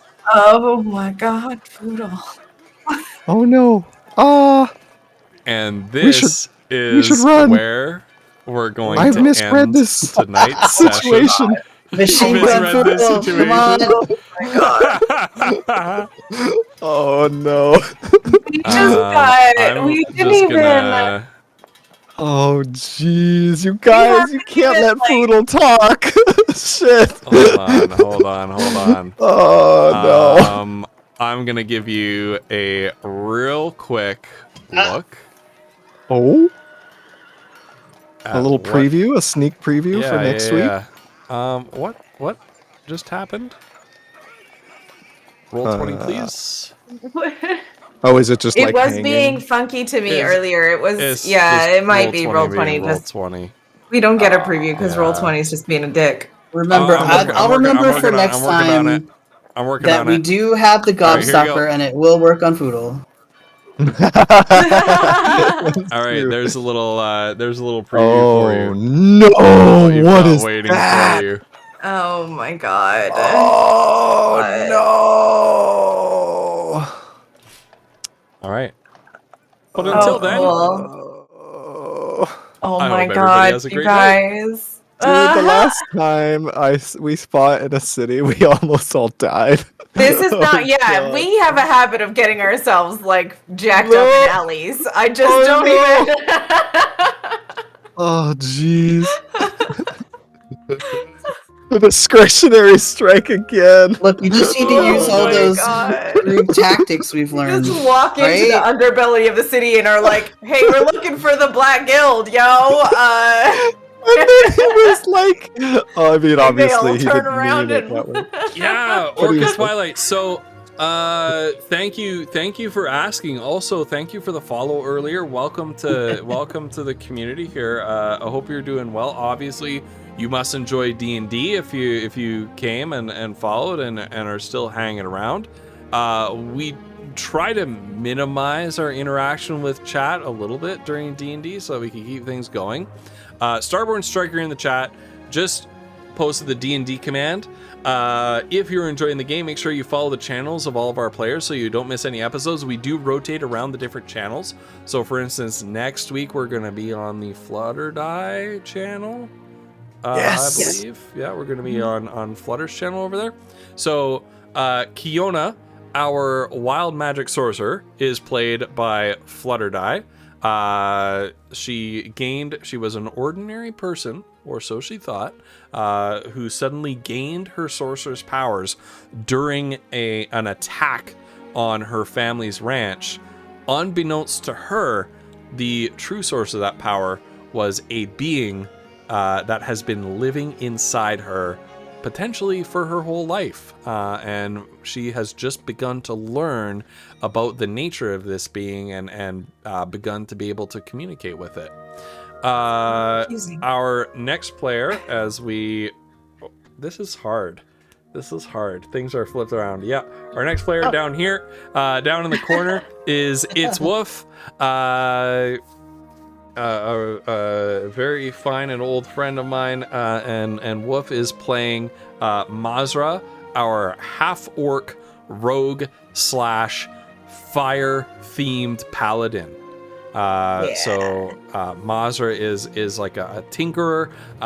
She lost her arm during the attack on the character's town at the very beginning of the campaign, and has made herself an artificial arm with her tinkering skills. Gets by on her roguish talents, but has recently begun to take on a wider and sort of broader view of the world, more than a dog eat dog, got mine so screw you kind of idea, and has begun to embrace the ancestral fire spirits of her people in opposition to the spreading influence of Grumsh, the god of chaos and disorder, as she fights against that evil orcish god. And finally, down below is Cauliflumps, who is not on camera today. Normally he is, but he's not feeling the best. Not on camera, and he plays Foodle, a forest gnome ranger, who has a ridiculously overpowered rifle called Gimbal Shot that was passed down in his family. And Foodle, of course, does way too much of the talking for the party. I know. Way too much of Way the talking. too much. Certainly because... Yeah, we let him. It's terrible. God, it's so Yeah, you sit bad. back We're and gonna let him talk do all about this this. talking. Oh, no. Pedigree 888, thank you so much for the follow. Welcome to the Pepper Patch. Much Look, appreciated. Welcome, he friend. loosens people up for us so that we can sweep in for the kill. Right. We just come in looking like we know a lot more than we do after he talks to them. Then and Poodle's the good cop, right? He's the Yeah. good cop, and you guys are the bad cop. Yeah. That's the good dream. comment, yeah. I just loved That's the it. Was dream. everything. It was everything I could have hoped for. That you go to the area frequented by the anarchist terrorist group and walk around and say, "I wonder where we'll find them." Right. Oh god. Well, hey, good news. We found them. You found We them. found them. You found them, yeah. We sure did. Yeah. Mission accomplished. The We still have discretionary that treaty, struck the river again. treaty in our possession. We have not delivered The a river treaty. If we discretionary. die, Oh. We're the not two there yet, kingdoms it's will fine. not be. Every now and then, when I start to think about rewarding you by allowing the world to recognize you as the discretionaries, you do something like this. Yeah, but come on, best detectives. As soon as we arrived, we found them. I mean, come on. That's detecting for sure. Yeah. Oh my gosh. Yes, thank Obviously, you, Megan. So Bob. if anybody Oh. wants to go back and watch some previous episodes, there is the YouTube playlist curated by Flutterdie on Flutter's YouTube channel. So we upload all of our episodes. I think there are like 2 episodes that have disappeared. Yeah, we're and behind by. gotten lost. Oh yeah, we've missed 2. Yeah. yeah. I think one of them is like episode 2, and one of them is like episode 20 or something. 20, like I that. think it is. Yeah. But yeah. Here we go. If anyone wants to catch up on the campaign and find out who Darphin, Balar, Poodle should. I'm gonna write that down, and that's what Poodle's gonna say from now on. Amazing. Oh no! Yeah. Oh. Oh, you know, and he's a captain of the Super Guard, and like we got all these. He's just very awful, like, looks so nice looking and like yeah. He's a really handsome elf. Okay. Yeah, Okay, that's to narrow great. it down for you. also like- those wood elves are like, we all look the same to you, do we? Like imagine like walking around Times Square and being like, I've lost my friend. Have you seen someone who's like really hot? Right. Like really hot. Yeah. And they have a PhD. Yeah. also. Right. Yeah. Here's Yeah. a Megan? nondescript qualitative description of them. Megan, They've got to a be PhD. fair, They're really nice. I did not either know or remember that he was missing an eye. So is that ever mentioned? Yeah. I don't have any memory of this other than Megan Oh, saying you've been it. on to I do D&D believe for it over a was. year and you love it. That's Was such it? good news. That's Orchid. amazing. Yeah. I love. So we I've been playing 12 D&D. players. I've been playing D&D for like 25 or 30 years. At the start of so my good friend Bard Owl, who is lurking, I don't think she's around right now, sent me my very first dice tray. I've got a dice tower. I got a dice tray right here. It's so cool. I'm so excited, but I've been playing for like decades and haven't had one. So this was such a nice surprise to be sent that, but it's so awesome that to have you in the hobby. And Yeah, absolutely. I know that Flutter I played D&D a very small amount with in back when we were friends in high school. Not the same high school, but in high school. Right. Woof, I think Woof, Megan and I tried to play D&D with you once, but the setup just didn't work. We tried this whole like playing it over Skype and holding up the laptop webcam to show it, and it was a disaster. I remember that. And then Cauliflumps had never played D&D before, and then we put this campaign together, and it's been such a blast. It's been fantastic. We're coming up I on our can't get enough. 200th episode. I keep We're saying 100. 200. Why do I keep saying 200, you guys? It's I not think you're 200, it's combining- 100. It's 100. I think Yeah. you're combining 2 years and It might 100, be. right? I think that's gotta be it. probably what's happening, because, like, it's the second time today I've done that.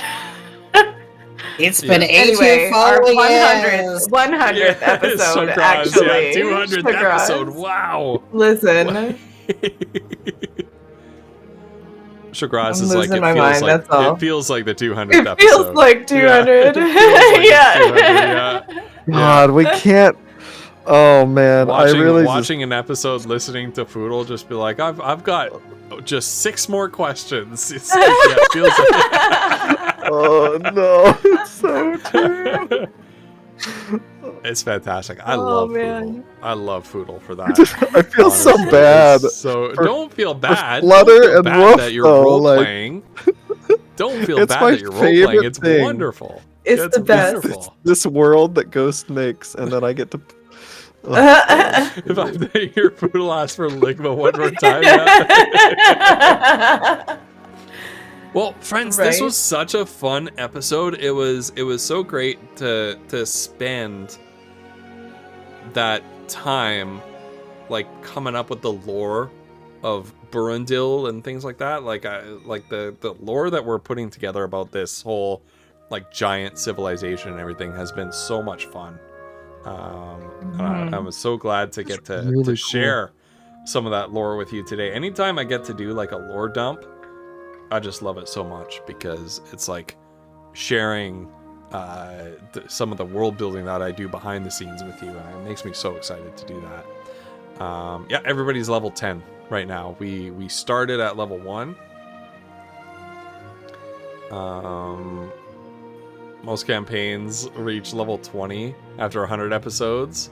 This campaign level 14 after 200 episodes, probably. Yeah. Probably. Probably. I think. Yeah. Well, I think one of the things that you said, Ghost, is that like you're focused on other things, so you kind of forget like what our levels are, and we never Yeah. talk. Like we don't ever like. We never mention it or ask for it Yeah. or anything. We just go along for the No, ride. we're terrible. Yeah, because like We're- most players apparently are like, okay, so when did we level? Did we level? Right, Ghost, did no, we level? Did we we just, level like, after this edit- episode? And like we just never I, even. like- it doesn't ever come up. Yeah. Like it's just we're I'm so always bad.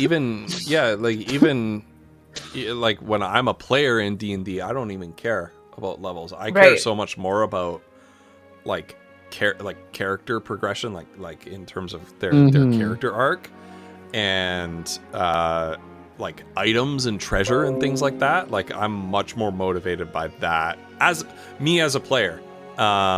Which that is a bit of a blind spot for me as a DM, because there have been times in this campaign where I've looked back and I've said, "Oh shoot, I should have given you a level like 2 seconds ago."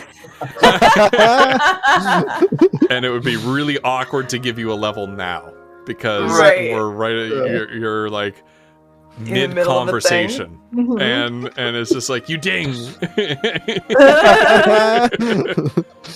Oh god. Yeah. Yeah, you know, Foodle's Every dings when you play in a game. When you're Foodle's walking talking into to a the new map barkeep. area. Yeah. And oh, hey, you guys leveled up Yeah. from that conversation. Yeah, yeah. It's like Poodle's Skyrim nonsense. leveling. Yeah. Yeah. Yeah, Your speechcraft Your- just went down. yeah. You know, oh Mazra, you're hiding behind a tapestry, avoiding the first court magician in God, Skyrim to Yeah. buff up your sneak. Boy, did I do that. I definitely Oh my did God. that. That little room divider. Jeez, just spend like 45 minutes just like, you know, AFK like WASDing around while you're like doing Yeah. something else, like scrolling on your phone or something. Look, everybody I need at knows least that 30 levels in sneak. everybody knows Sneak Thief Archer is OP.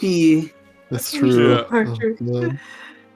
Oh gosh. Oh my goodness. Guys. You're describing every single character I played in Skyrim. Right? I promise this time I'm not gonna play a sneaking archer. And boy did I break that promise many times. Always. Yeah. Yeah. Oh, man. Anyway, All right. this was Folks, so fun. but this was a very fun session. We are gonna raid friend of the channel, Mr. Sputnik. Mr. Sputnik, Ooh. who is a professional internet person variety gamer and your future best friend, according to their Twitch about. Really cool person. I really enjoy chatting with Mr. Sputnik. I think you're gonna enjoy chatting with him as well. So we're gonna send a raid over there. Mr. Sputnik, spelled like that. And if you've got the emotes for it, let's give Mr. Sputnik a spicy raid. And until then, friends, make sure that you follow the other players, their Twitch channels, because we rotate around every episode. Every episode's on a new channel. We do always mention it on the Discord, so I always post, like, even if we're streaming on Flutter's channel, which we're doing next week on Flutter's channel, I'm going to be posting in the going live section of my Discord, saying like, hey, we're playing D&D on Flutter's channel. So you can always be on the Discord to make sure that you catch up. You can always follow all of the different players to make sure that you never miss an episode. And next week, we're going to start with some combat against, allegedly, members of the Black Guild. Until then, see you later.